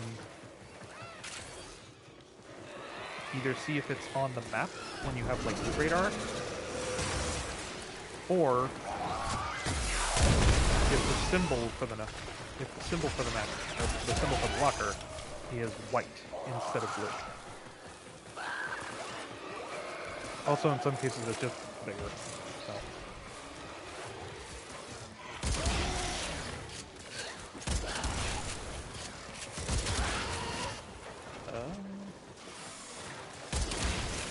Have I fully explored this way?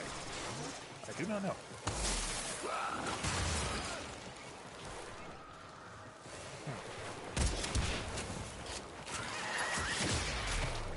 Okay, so... Interesting.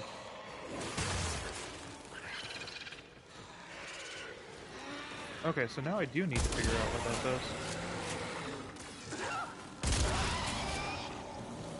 It is certainly something.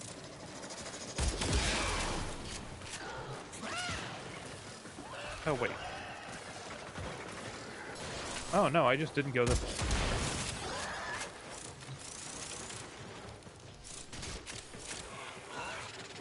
And that's nothing. Wonderful.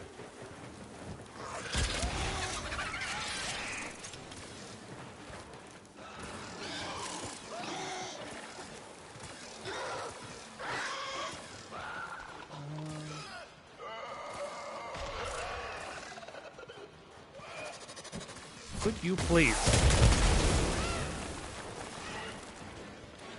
Thank you.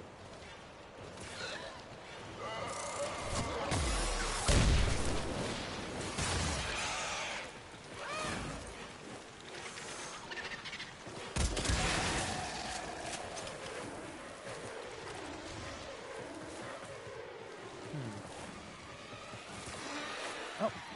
Oh. That's... Ah, damn it. I'll get bored out. Okay.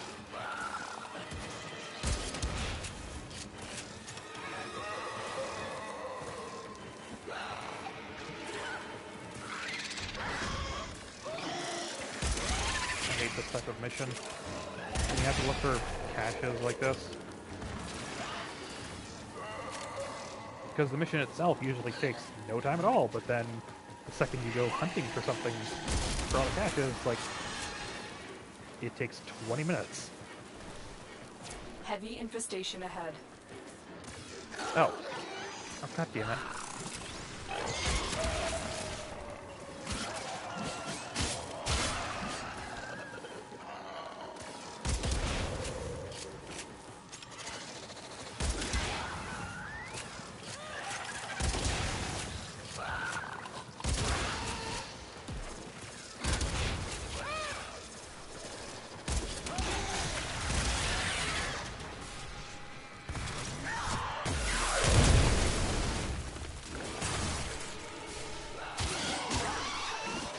love using this ability when there's something right in front of me, because then it's like you drop a meteor on your own head and you're just fine.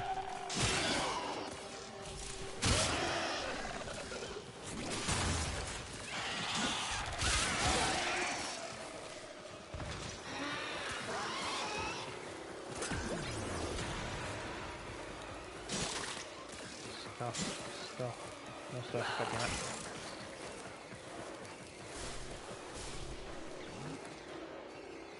Wait, what? How's that possible? I need to go up for this?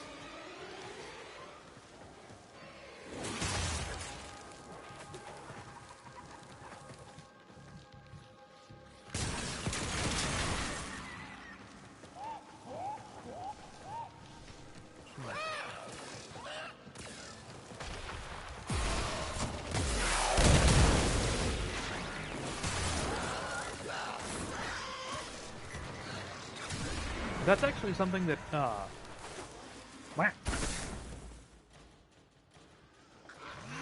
Okay, point taken.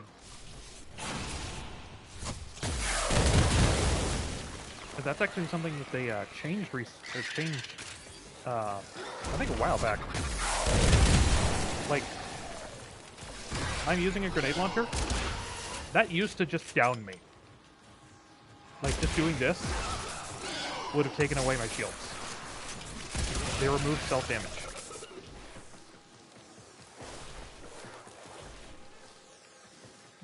Oh. Here we go.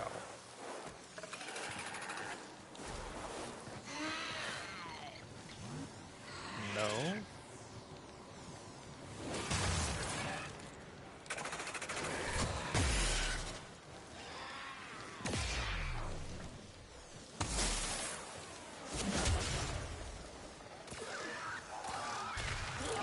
The development of Warframe has been a very long road. I've learned more and more.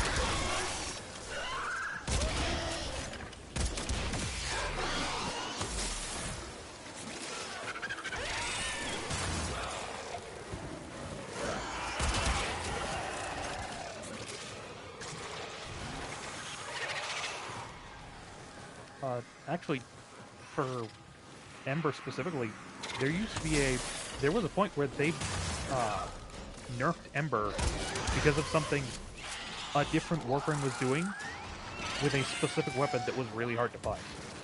Or that was really hard to get. Or kind of hard to get.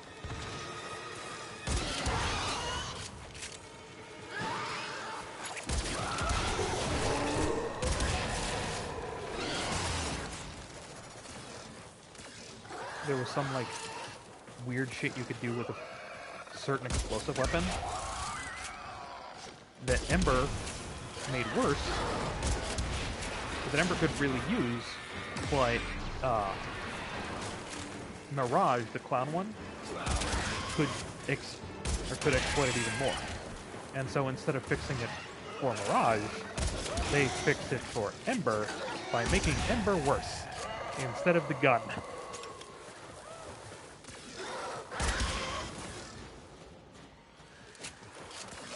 She has since been fixed, but yeah. Okay, so it's above me, which means there's a way to get above me.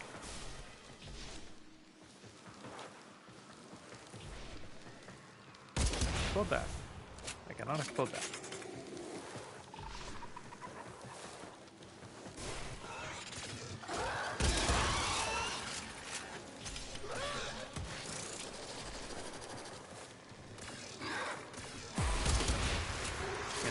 That. The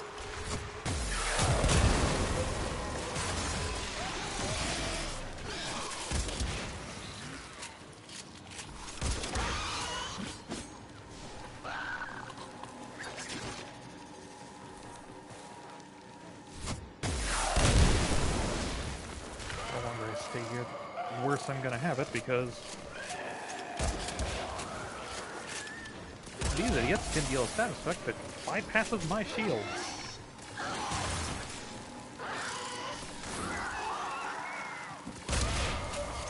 basically spawn constantly.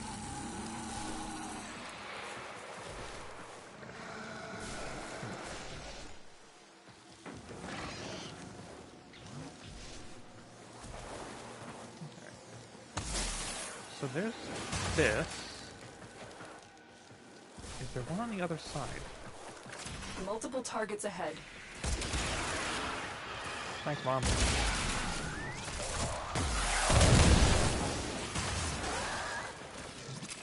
What is this? Okay, this goes to the exit.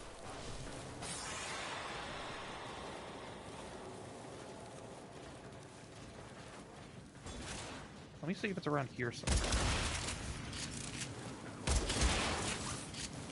Because if not, it is just that one that I can't get to.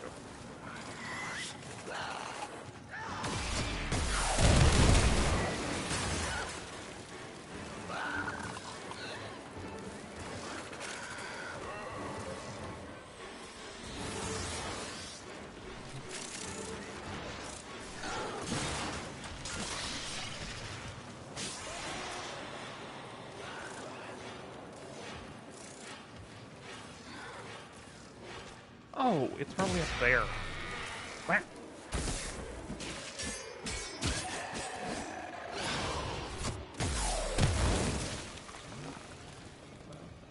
There. Those. If anything, it's up here.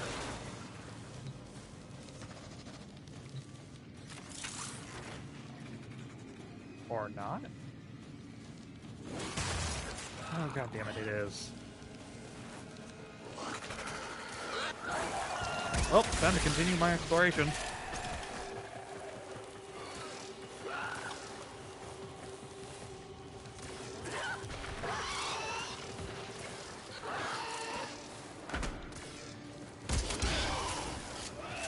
I swear, I'm going to find this stupid entrance to get to the last cache, and it'll be in the most obvious place that I just didn't see. I feel like a moron.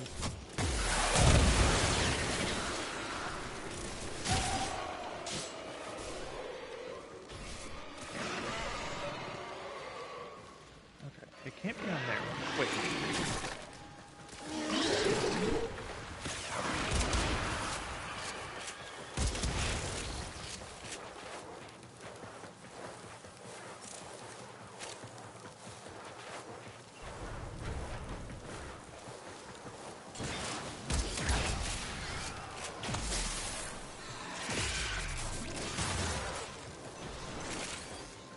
Yeah, one thing.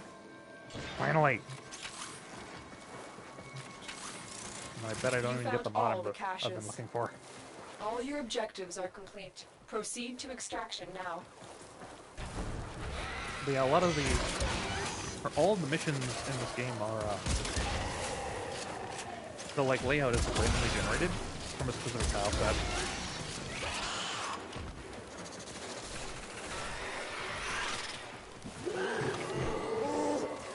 So eventually... So I've kind of... Oh, okay.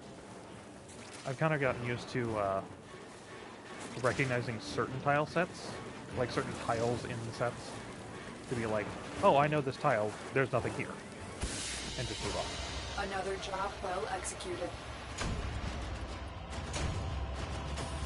Oh. Could be worse.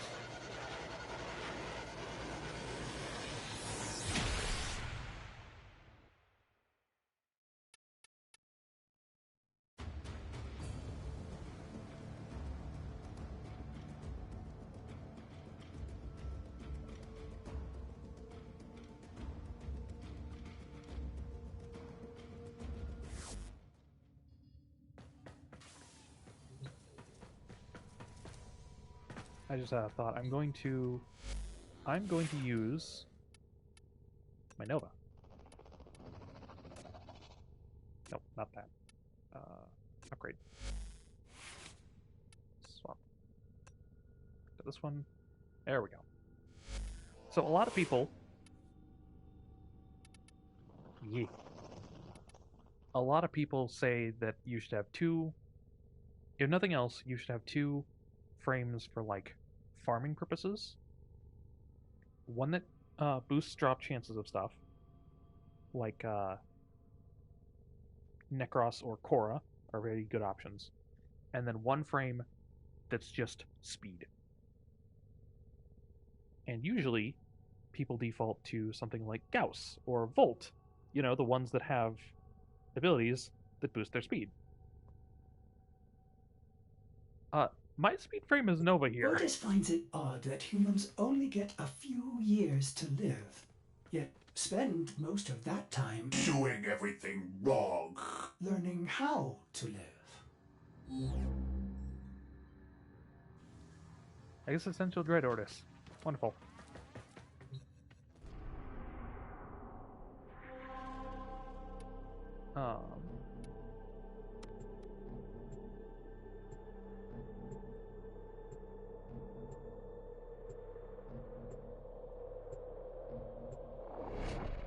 But Nova is my speed frame, and you're gonna see why in a second. Or you're gonna see how or what I mean by that in a second.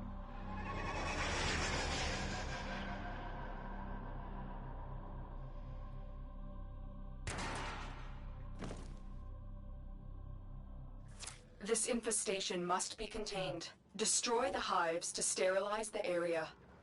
So fun My detail. intel suggests there are rich enemy supply caches in the area, but I am unable to pinpoint their exact location. Search them out if you are willing to shoulder the added risk. Fun Keep detail about going. Nobody knows you're here. my companion here. He has an ability, or it has an ability, to just destroy, like, resource things, like containers and boxes and stuff. And that's active during the cutscene when you load in. Which is why I was just which is why I just dropped in onto a pile of ammo.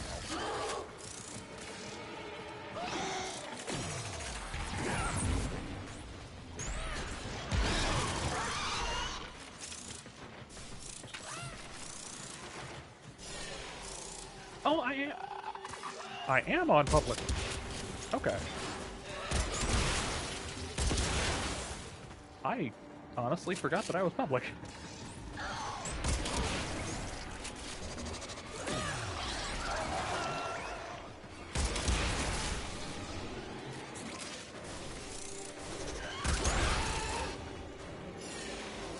So yeah, I basically put every speed boosting thing I can onto this build from Nova. Frozen. Oh. Pick a target and start blasting. Hey, there's Gemini Frost here.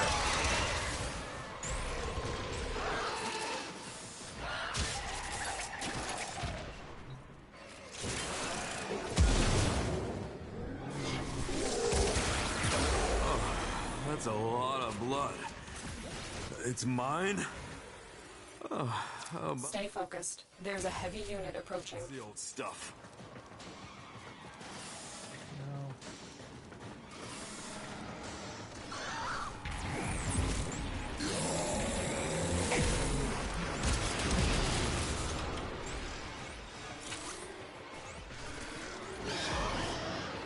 You are approaching a hive. Every hive is protected by a series of tumor nodes. Destroy those, and you can destroy the hive.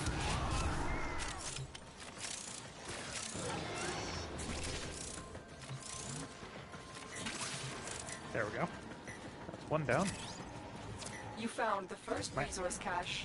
I'm detecting 2 more faint hints. You are near a hive. Destroy the tumor nodes to make the hive vulnerable. Oh, this isn't creepy at all.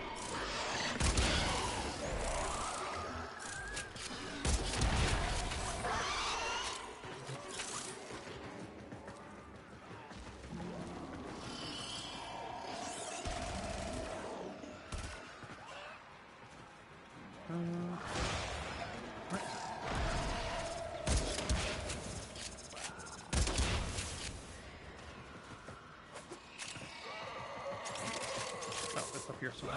No, it's not up here somewhere. It's up here somewhere. There you are. Go away. That's it. Now take out the hive.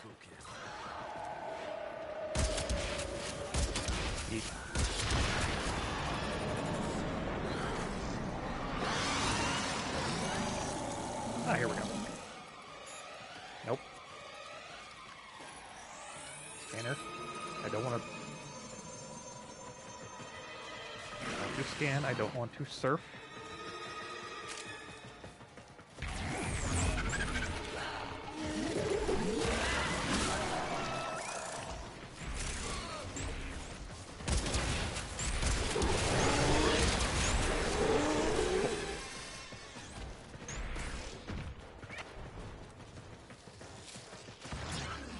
Stay focused. There's a heavy unit approaching. Oh shit.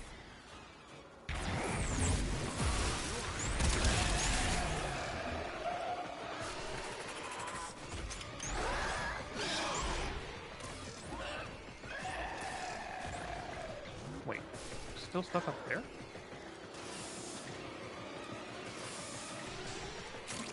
Oh, no. Okay.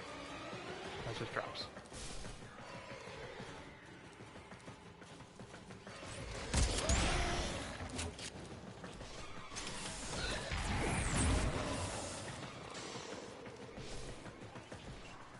Alright. Oh, right. God damn it. I forgot about that. Now I feel bad.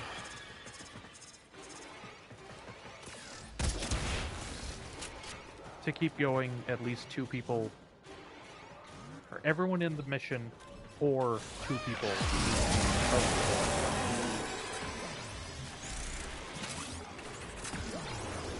Is that all you got?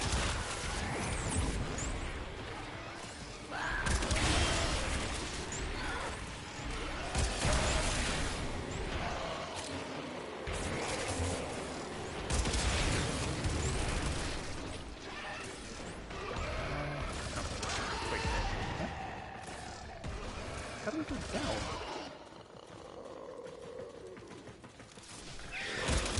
You are approaching a hive. Every hive is protected by a series of tumor nodes. Destroy those, and you can destroy the hive. Multiple biosignatures detected. We've got infested incoming. No. Really? Hey, you wouldn't happen to know where those infested are coming from, would you?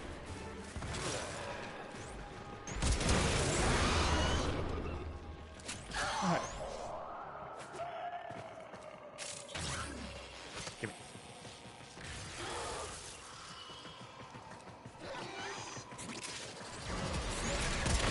Stay focused. There's a heavy unit approaching.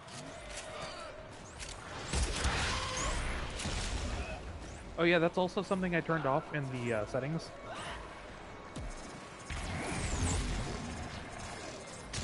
Once you have your operator, you can actually, if you don't turn off the setting for it... All nodes destroyed. The hive is vulnerable. If you don't turn off the settings for it, your operator will just chime in every so often during missions like Lotus does. Oh, there's the thing.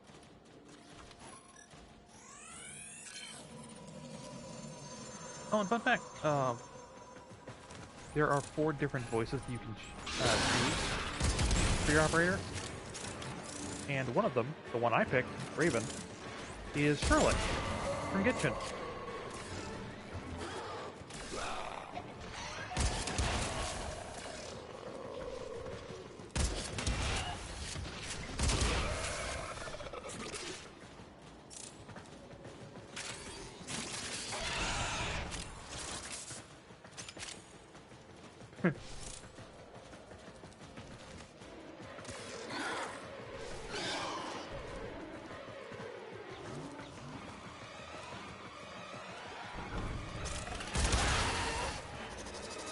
I did dailies in Genshin just before streaming, and I have enough to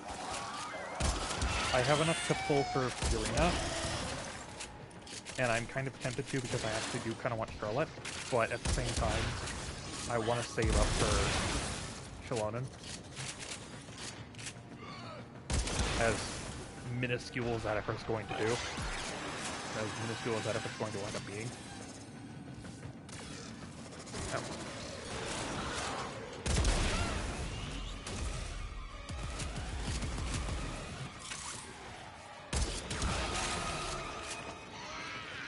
Alright.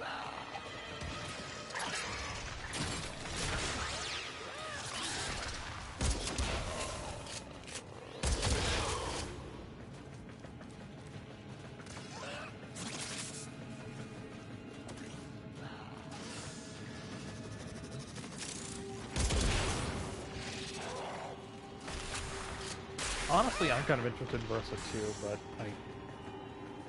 I mean, I already did kind of wail for Thorin. Well, shit.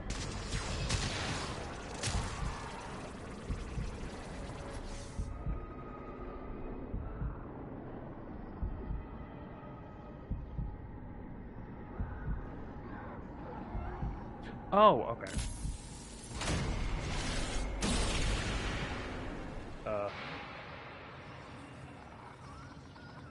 Huh.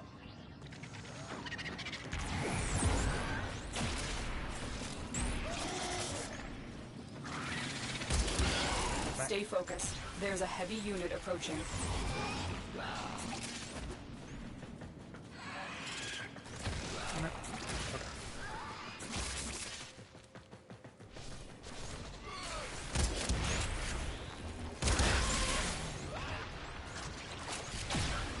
I always kind of feel bad, like, playing like this with, randoms. Because I feel like I'll just wind up getting... I'll wind up screwing over their play, or their playing, or them. Yeah. I'll screw up I'll screw up... and make them not have fun, basically.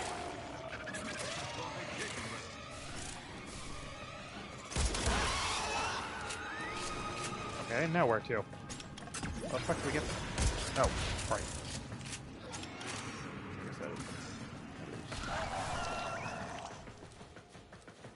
I guess we do have a fucking indicator. Oh, right, in the giant red circle. You are approaching a hive. Every hive is protected by a series of tumor nodes. Destroy those, and you can destroy the hive.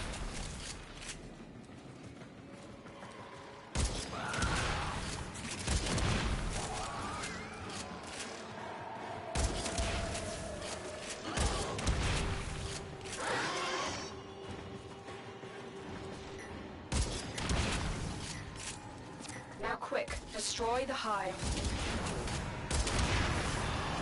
Tenno, there are still undiscovered supply caches in the area. You may want to locate them before leaving. Yeah, that's kind of the idea. Just gotta figure out what the fuck they are.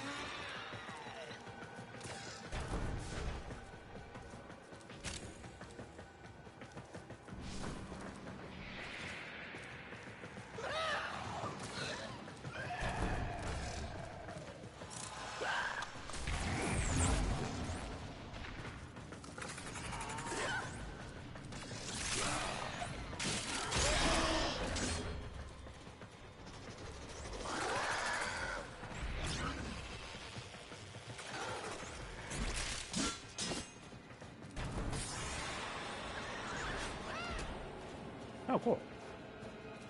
You found a second cache. My readings indicate one more. Well, they are looking for them too.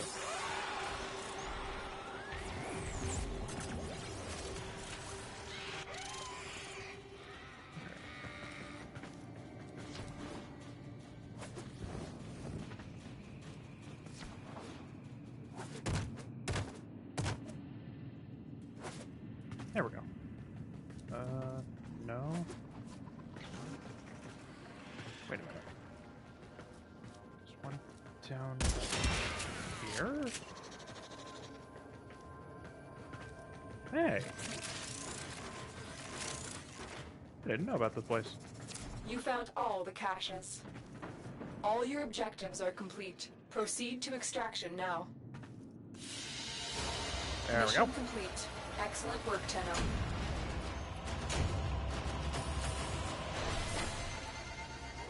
Damn it.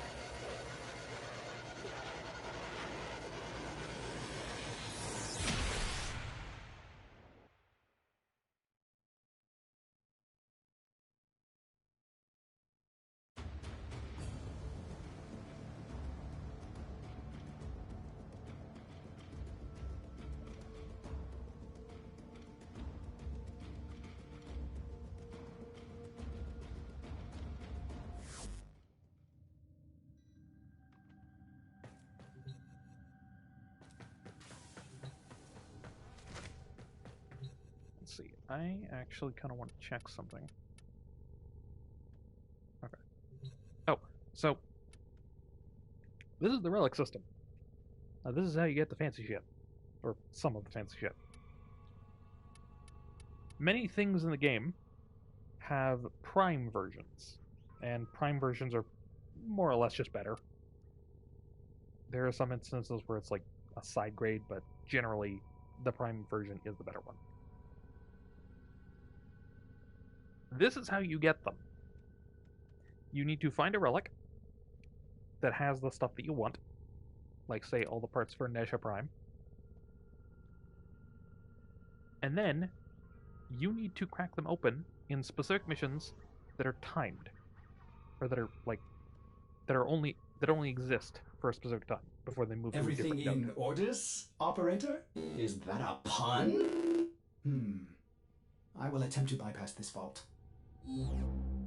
Good boy, Artis. Well, it's not that you're timed on. It's not that the mission is timed. It's that, like, let me see if I can find one.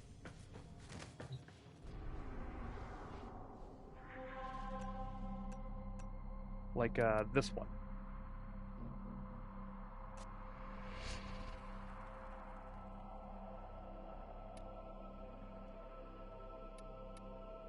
Hellas here will only be a mission where you can crack open lith fissures for like the next half hour. And then a new fissure will open on a different node. But that also does mean that you have to hope to get a good and fast one on the relic that you want to open.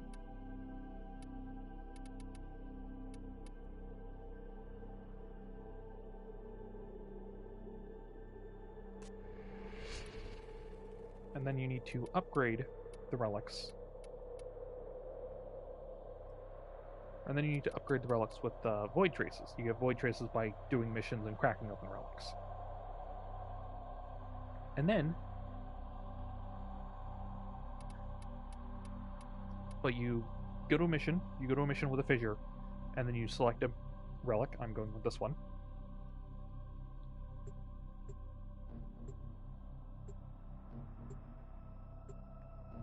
And so now, wait, yes, I am public, okay.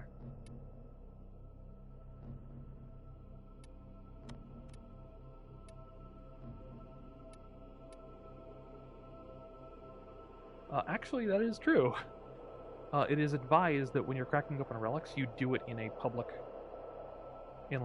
squad, because at the end of a mission, once you've cracked open your relic and everyone extracts, all 4 of the items that drop from the relics will be shown to all 4 players, and any player can take anything from that list. You don't have to stick with what you got. You can just take something somebody else got. And it's not like if you take it, they don't get it. If everyone picks... If one person rolls like a Nezha Prime blueprint, and you... This is a mobile defense mission. You must deliver payloads and defend a number of locations while I break into the network. Be prepared for heavy resistance. I can't do this without you. One person there rolls... There are void fissures in the area. Use a these Nezha Prime to crack blueprint, open a relic. and everyone in the squad wants a Nezha Prime blueprint. You found a fissure. Everyone just gets a Nezha reactant. Prime blueprint. They're dropping reactant. Use it to crack open a relic. And the guy that dropped the going. Nezha Prime blueprint gets extra void traces. The reactant is working on your relic. Find more. We have got to find a terminal. Proceed and prepare. Location reached. Well, shit. Drop me in and defend our position. Wait. The fuck to go? Oh, I'm still holding. I'm in, Tenno. This will take a moment. One thing about Nova here, her Stay third, focused. her There's prime a heavy ability, unit approaching. molecular prime.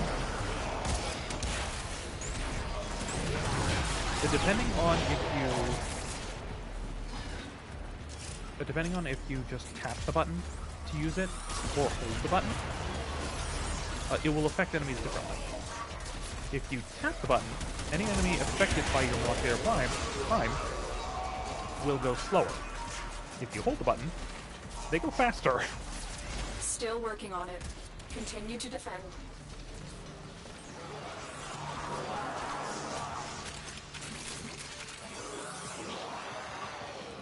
And so playing with Nova,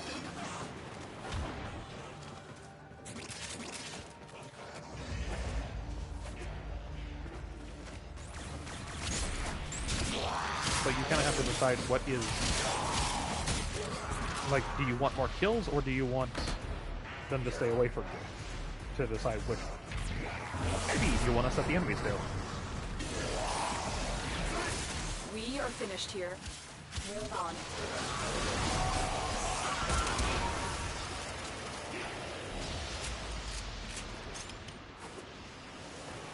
Oh, somebody else grabbed it. Okay.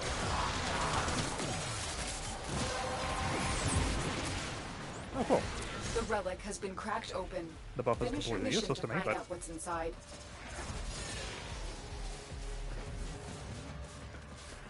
Here is a terminal. Get me in and get ready to defend. I'm in, Tenno. This will take a moment. oh yeah, they're also wilder. Those, they can be killed, but I think a lot of players actually try and keep them alive if they can, especially because you can just stand on a Roomba and emote. Let me see. Ah, boy, survived. Yeah, I can just stand on this thing and broom around. Still working on it. Continue to defend. Aw. You broke the Roomba.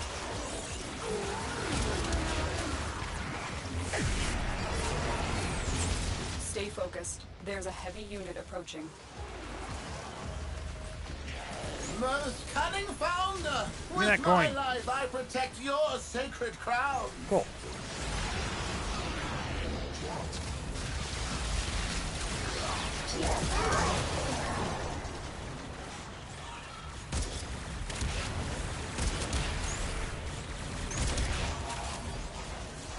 Area completed. Move on. Change of plans. Ignore your original objective. What? Leave nothing alive. What happened?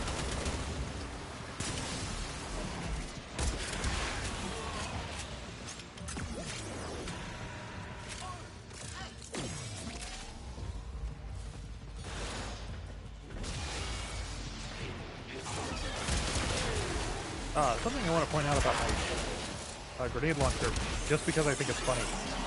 I have a mod installed on it that basically says if I direct impact something, I reload faster for a few seconds. The enemy is broken. Well done. Now get to extraction.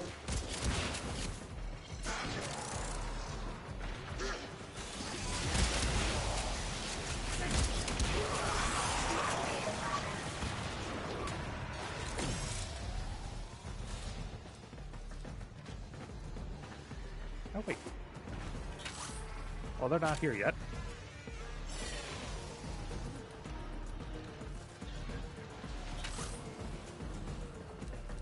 Yeah.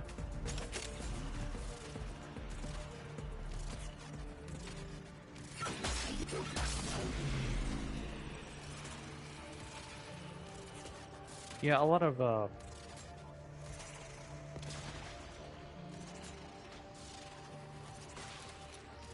this is a lot faster than like any of these. Doing short missions like this is a lot, I think, a lot faster than doing it the other way, where you can just do an endless mode, Another job well like executed. survival or defense.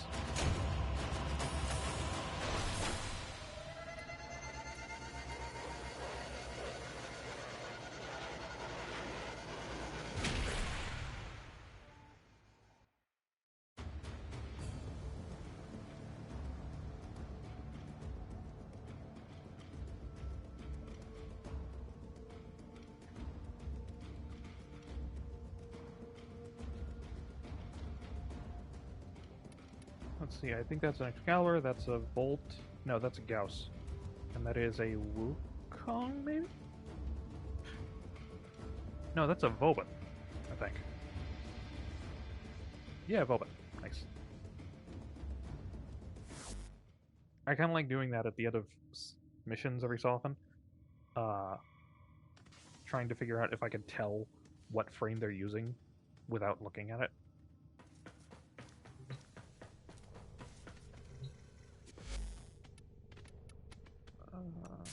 I don't think there's... Oh, wait. Hey, this is almost done. Nice.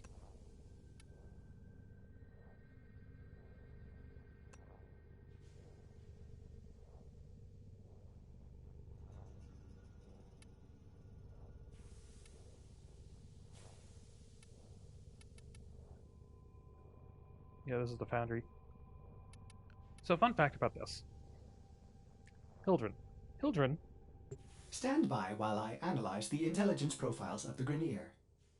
Error, not a number. Did the operator enjoy this witticism? Adorable. Hildren sucks to farm. Because, do you want to know how to get Hildren? I'm going to explain to you. In order to get Hildren, you need to unlock this little doofus. You then need to max out your standing with Solaris The most United. valuable person in your squad ain't the crack shot. It's the kid who keeps your spirits up. That's Legs. The rhyming's a bit much, but can that little mucker make me hoot? You have to befriend these people. At which point you get access to... Feel like getting into trouble? These people. And from there, you need a limited resource from a limited time event that admittedly happens every, 2 weeks or so to do a fucking raid boss.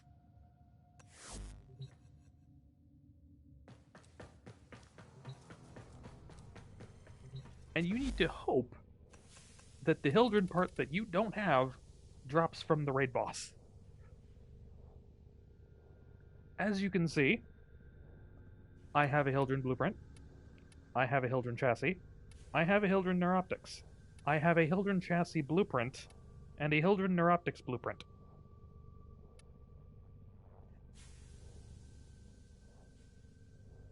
Now, I don't think I learned this until recently, but the Systems has a lower drop rate than the other two.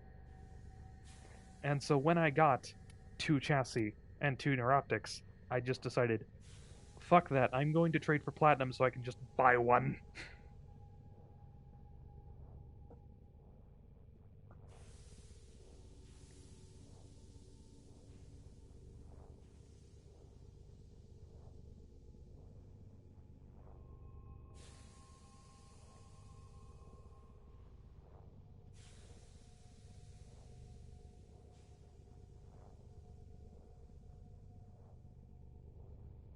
Oh yeah, and Titania here. Fun detail about Titania. In order to get her parts, you actually have to do a specific quest, a specific side quest. There are some side quests that just give you a Warframe, or unlock the ability for you to farm the Warframe. Titania's quest just gives you her parts. It gives you the blueprints to make her. I haven't because I don't actually have a free slot, but and I already have Titania Prime. But the funny thing about that is the people for whom you do the quest are these doofuses. You're just like the rest, tainted and ruined beyond salvation. You know Avalanche from Final Fantasy VII? They're worse about that. About that whole idea. They actively have a hit squad out on me. They're basically eco-terrorists, effectively. Well, I guess not eco-terrorists, but they're vegans.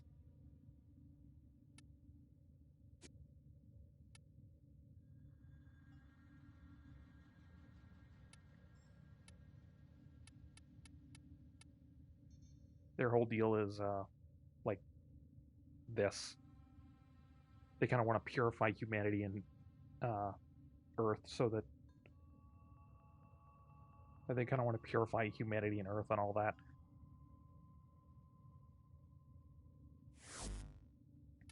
But yeah, I did the entire quest for them, and I'm like, you actively have a hit squad out on me.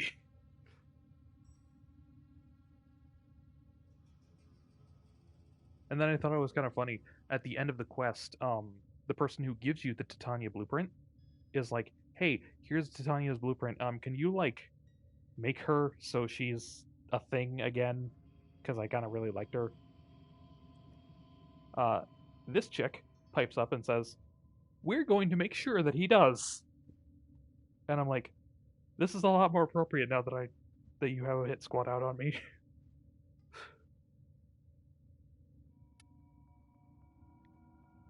But yeah, so these syndicates, these 6, basically each of them has an ally, an enemy, and a hated.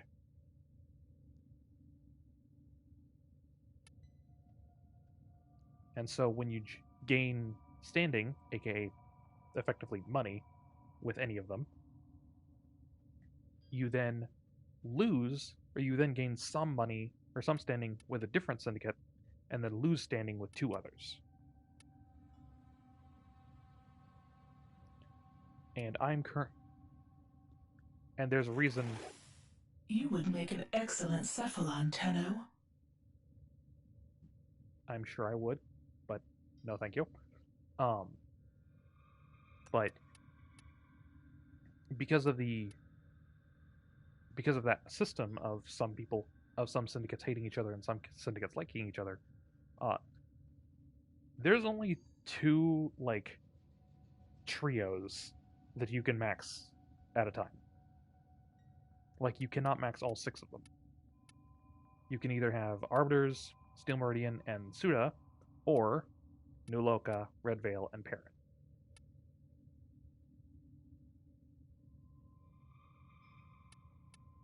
But the reason that you'd want to... I hope these interest you. The reason you'd want to max them out, or max any of them out, is because they give you cool shit.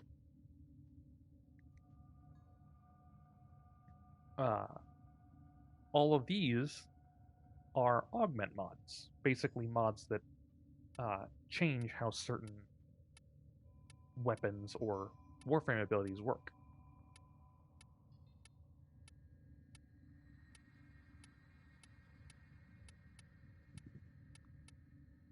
And they can be traded between players, but depending on which 3 syndicates you pick to max out, you are locked out of certain ones and have to trade for them.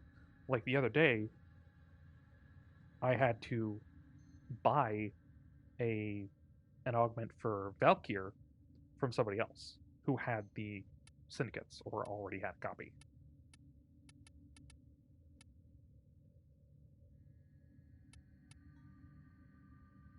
But also, you get access to certain weapon parts for crafting certain powerful weapons.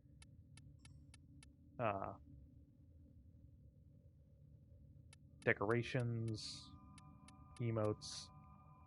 This is kind of helpful because it gives you an extra mod slot for your weapons. And most importantly, the weapons. You get special powerful versions of different weapons that are based on the syndicate. By the way, when I mentioned the specific weapon that Ember could really use that got her nerfed because Mirage used it better, this is that weapon.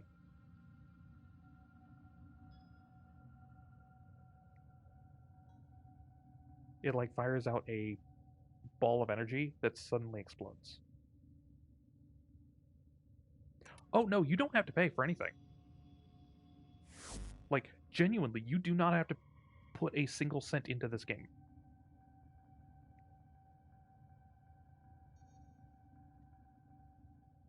Like, Platinum can be traded.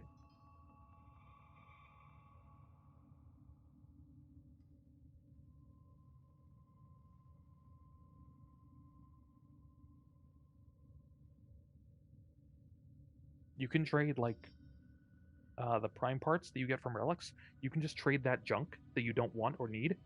You can trade that to other players for platinum.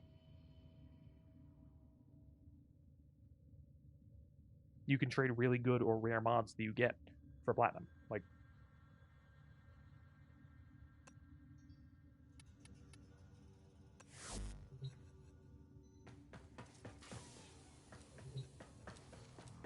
I mean, you do have time. You do have kind of a time gate in that you have like a daily standing cap, but that's really the only thing. And the timers on crafting.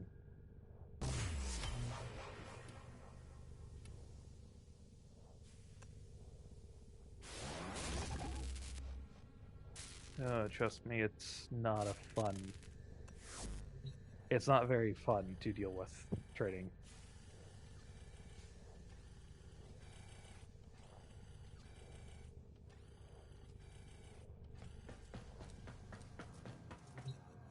But in some cases, unfortunately, it is the only way to get certain things. As a matter of fact, there are certain Warframes that you cannot get unless you are part of a dojo, or unless you're part of a clan.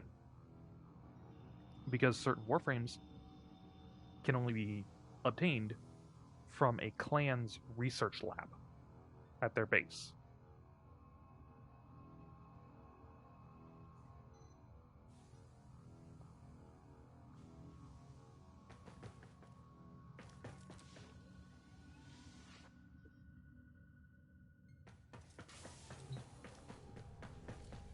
Oh, one thing about Kome, by the way.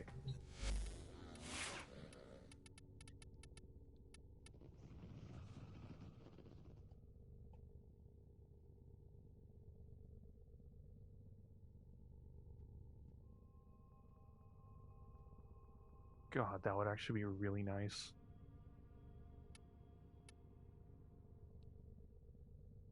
There is like a relay that you can go to called Maru's Bazaar. That's basically the trading hub.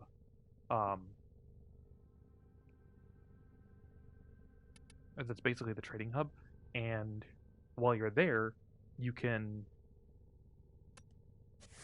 like enter this menu. Service your weapons myself. You can go into this menu and then set up shop and put up like 6 different things to like float above your head to show off as, hey, I have these and want to get rid of them, or am willing to get rid of them. But yeah, so one thing that kind of sucks about building a Warframe. Yep. And then you can just put in chat like, hey, I want this. Here's what I got. But one thing that sucks about building a Warframe is Warframes take 84 hours at minimum to build.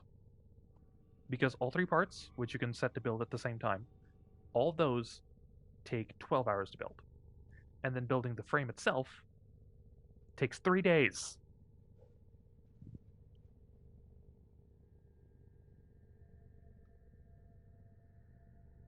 That is the case for every single frame in the game,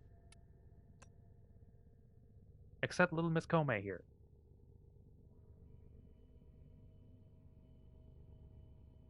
Kome is the only exception to that, in that she only takes 1 day to make, as opposed to 3.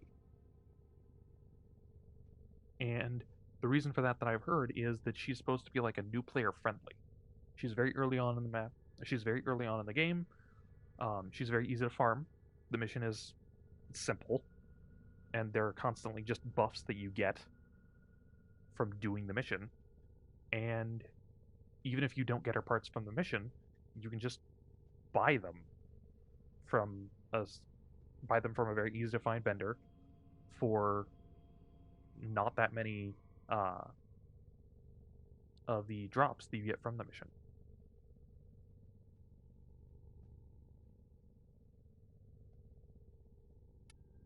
She also has a also her third ability can just make you immortal. Well, invincible technically.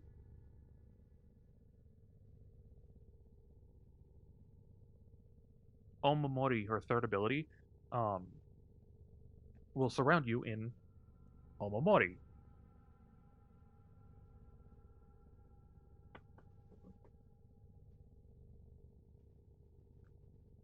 The higher the roll, the more you get. And if you roll 666, they just make you invincible for like that many hits.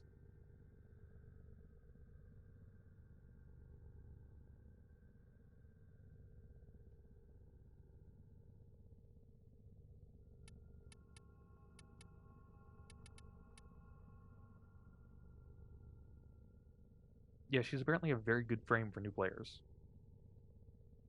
Even if her kit is kind of at odds with itself, because her first ability is basically you create a hallway of like threads, and these threads all deal random elemental damage. Like each thread has a different element. It will roll a different element based on your dice roll. Like above her ability thing in the bottom right corner, there's a like pentagram of 5 dice, and every time you cast an ability, those dice roll. The higher the roll, the stronger the ability. But if you get a 666, the ability is incredibly powerful. Kumihimo, her first ability, if you roll 666, is just a corridor of strings that inflict every single status effect.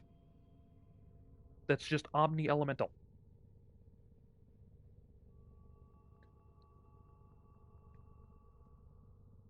Her fourth ability, Bunraku, basically you shibari everything in front of you.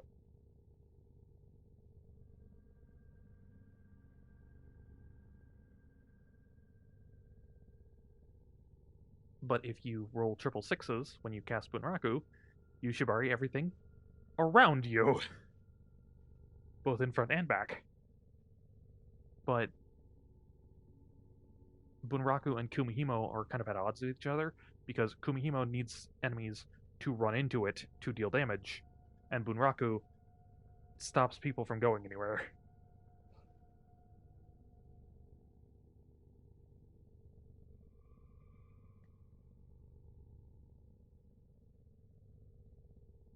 But you can have a lot of fun with Kumihimo, or with Kome. You can have a lot of fun with anyone in this game.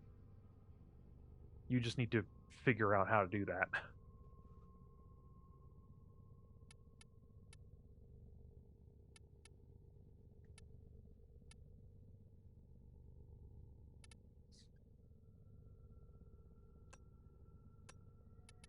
I'm gonna use Wisp for a little bit, just because I like her.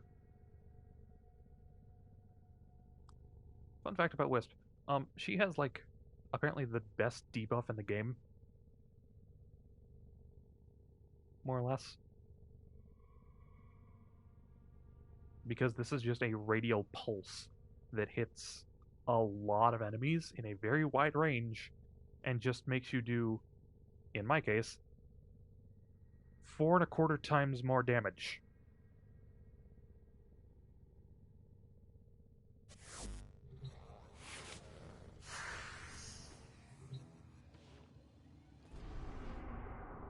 Oh, and I mentioned the other day, I did a stupid mission where I had to complete a survival with high-level enemies.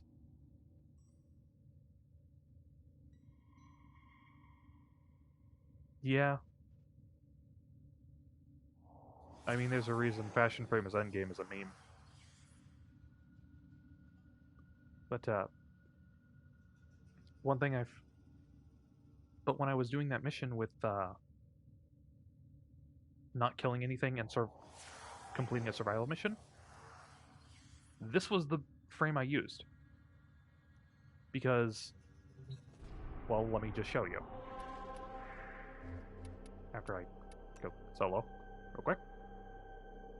Just so I'm not messing with anybody else.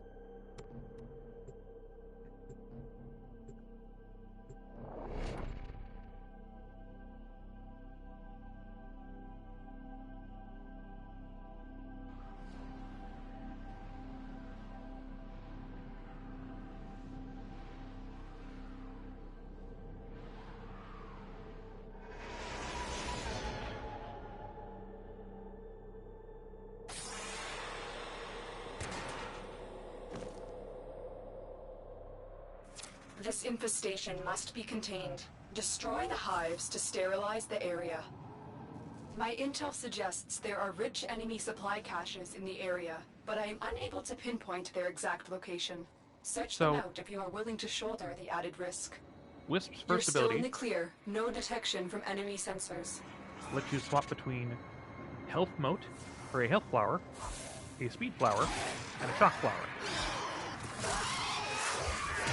The health flower just gives you a flat buff to your maximum health and a flat regen. And Wisp has a passive. This passive says, as long as she is in the air, she is invisible to enemies. This cloak is only broken when she fires her weapon or when she stays on the ground. As you can see, I am invincible. Or I am invisible.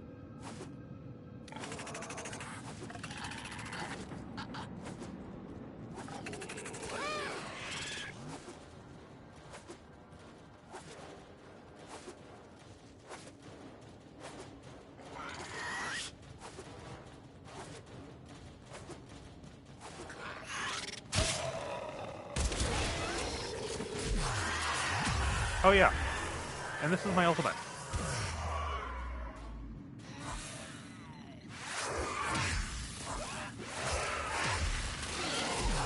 I just fire the sun at people. Stay focused. There's a heavy unit approaching.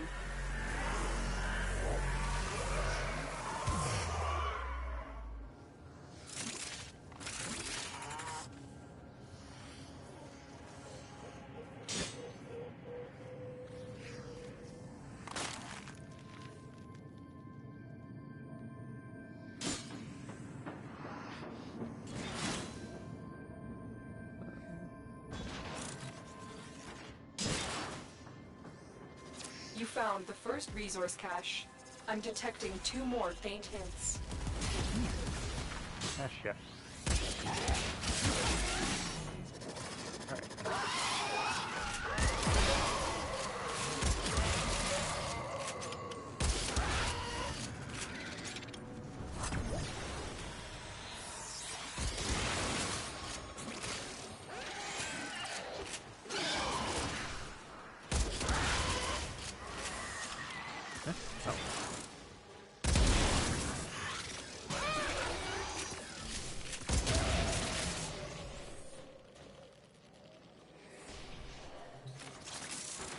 Treasure chests. God damn it.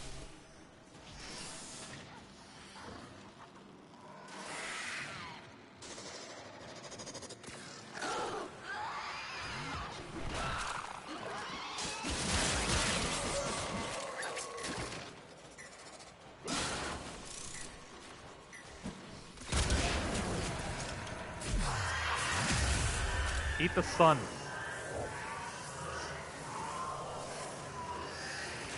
This ability kind of sucks, but it's just funny. You are approaching a hive. Every hive is protected by a series of tumor nodes. Destroy those, and you can destroy the hive. Yeah, that ability is apparently kind of shit, but it's so funny to me that an actual genuine description of that ability is you open a portal on the surface of the sun, you open an exit portal between your hands, you point away from face.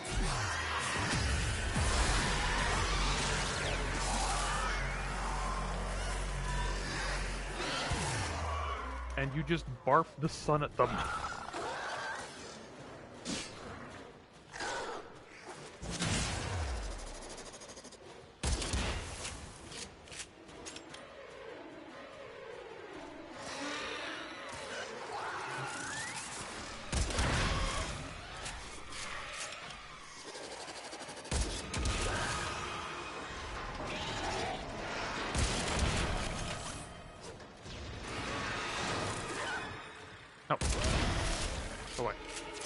That's it. Now take out the hive.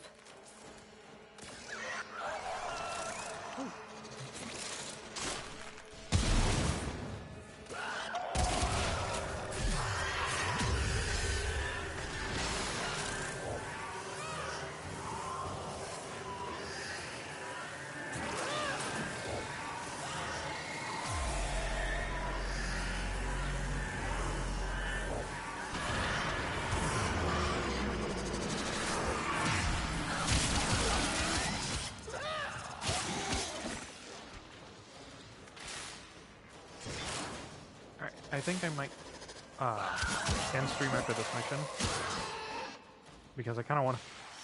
Honestly, I kind of want to get back to Final Fantasy VII tonight.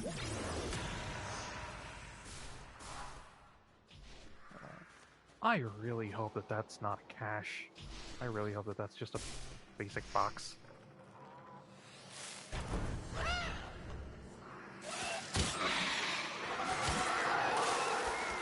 A juggernaut nearby? It will only attack when it senses high concentrations of infested blood. Slow the fight if you want it to go away. Shame. Stay focused. There's a heavy unit approaching.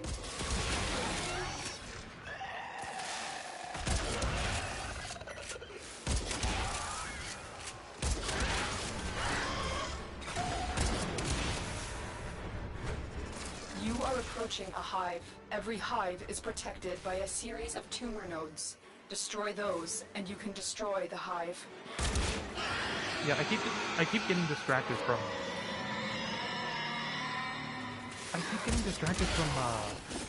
Like actually progressing the story. That did it. And Here comes the juggernaut. Oh, neat.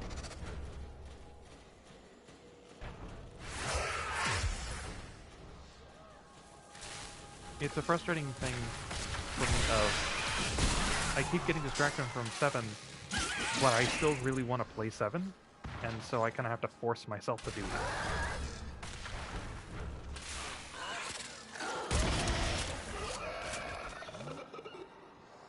I wonder if I've already killed Juggernaut.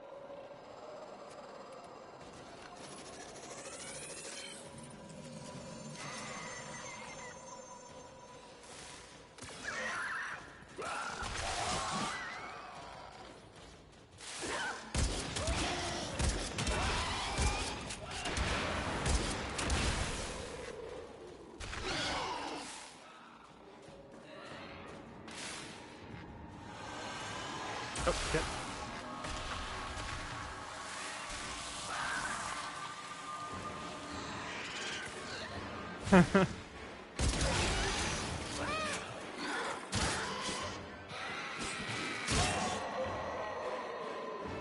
Man, I know it's going to be a while, but I really wish I had a PS5.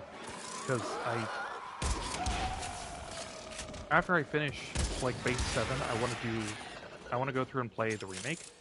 But Rebirth is only on the PS5 or PC, and I don't know if my computer is strong enough to do that.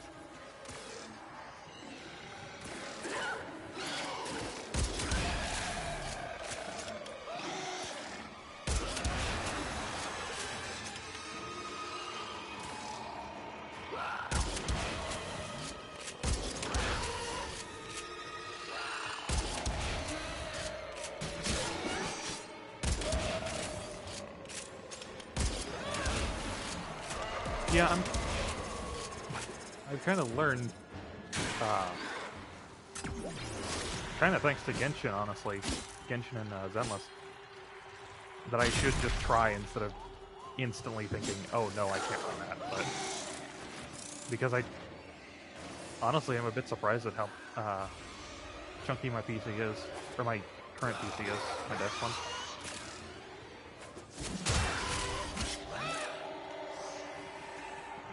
Okay.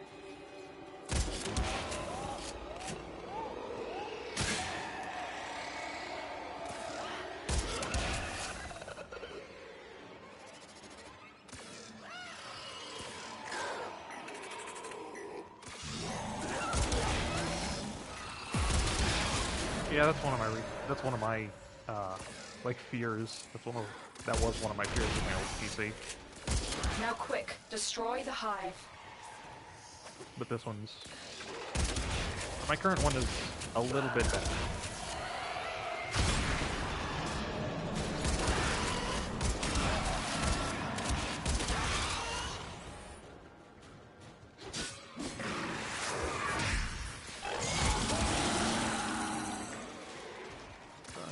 Is there anything down there? Pick this up. Back.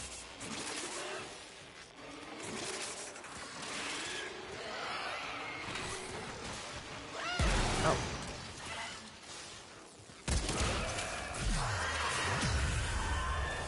Go away. Oh, here you are. I was wondering when you'd show up.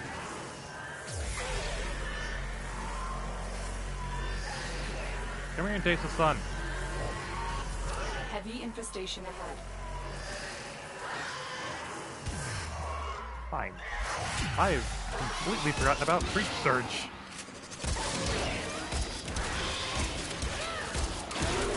There we go.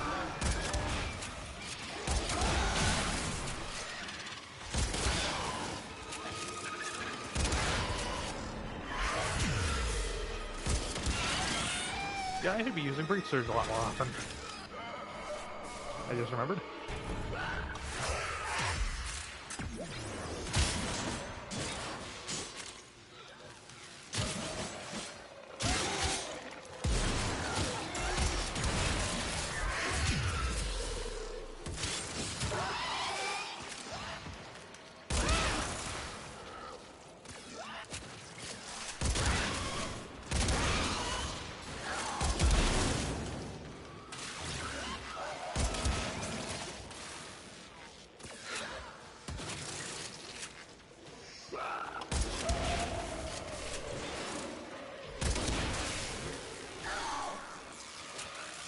Alright, so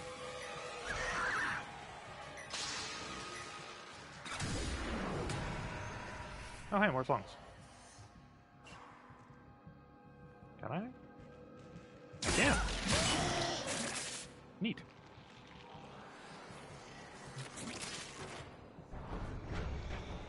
Okay. Ah, here we are.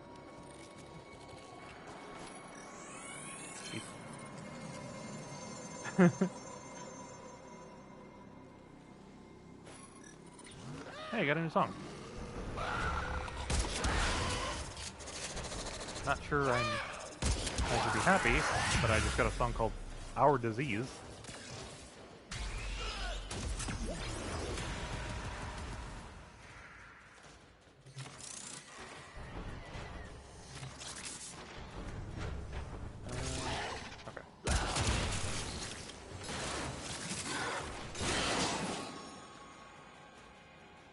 Here we go.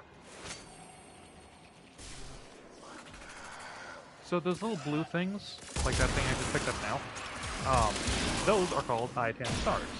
They come in two colors, blue and amber, or cyan and amber, technically. Blue and yellow, realistically. And I mentioned statues that you can find. Oh, this is the extraction.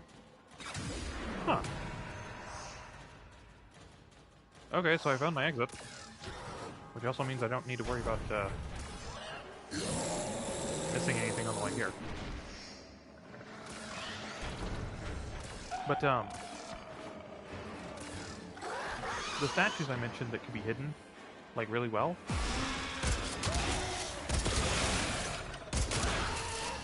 those, when you find them, will have a slot, or will have, like, 3 slots for those stars. And when you find them, they'll be worth, like, I don't know, 3 to 500? 3 to 500 endo. But you can slot in those stars into... You can put those stars into the slots and bring that 3 to 500 up to, like, 1,500.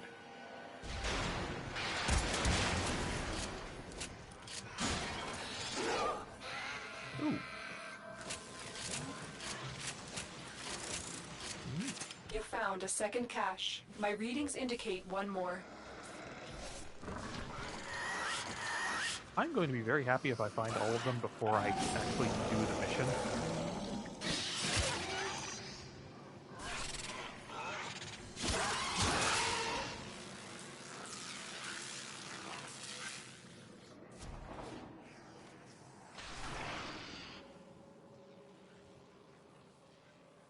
God damn it, I could have just gone in here. Wait a minute. Did I miss anything over here? Well, I missed you. Fortunately, it was point blank, so it didn't really matter.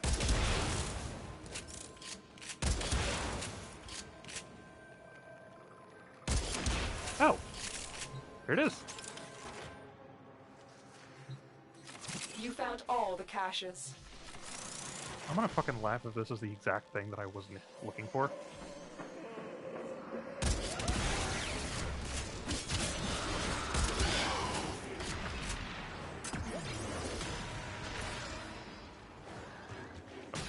Hang on.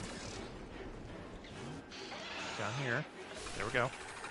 In the door, so I don't have to deal with that anymore. Cool. So now I can just go do the thing. Ooh, boxes. You are approaching a hive. Every hive is protected by a series of tumor nodes. Destroy those, and you can destroy the hive.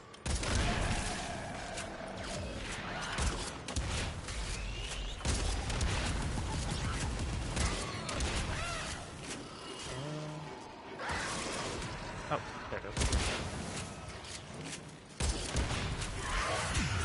All nodes destroyed. The hive is vulnerable.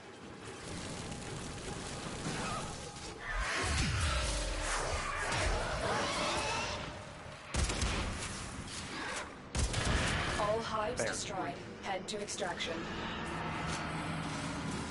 Cool. Get the fuck out of here.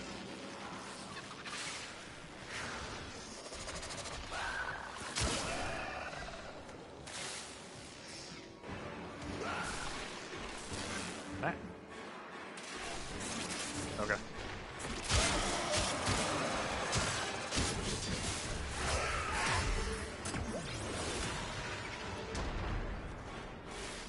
You bitch, I was doing something. Okay. Ta-da. That's Wisp's final ability, Will-O-Wisp. She just pops out a second one Mission complete. that draws Excellent aggro work, Tenno. and makes you invisible. I did not get what I wanted. Captain. And then you can recast the ability to just pop over to where you're going, to where your duplicate went.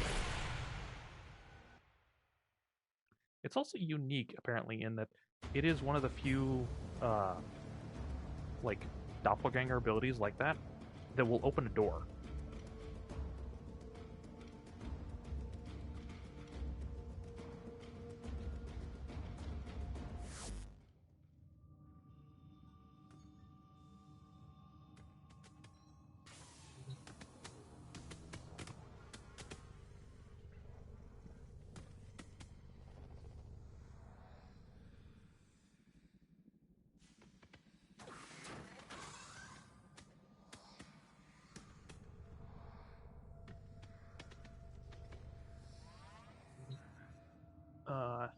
Yeah. I think I'm gonna, yeah, I'll stop there for now. Next time, I'll probably be farming for that specific mod later, like, off stream, but next stream, the next stream that I do of this, if I do another stream of this anytime soon, we will be dealing with her. I can wait forever, adversary, but I won't. Operator, Ordis has been interfacing. That is my Kuvalich, and it is my, it's basically this game's nemesis system, if you're familiar with the thing from, Shadow of Mordor. It's the same thing I mentioned about the boy band. I'll explain more about that later. For now, good night, and thank you for hanging out.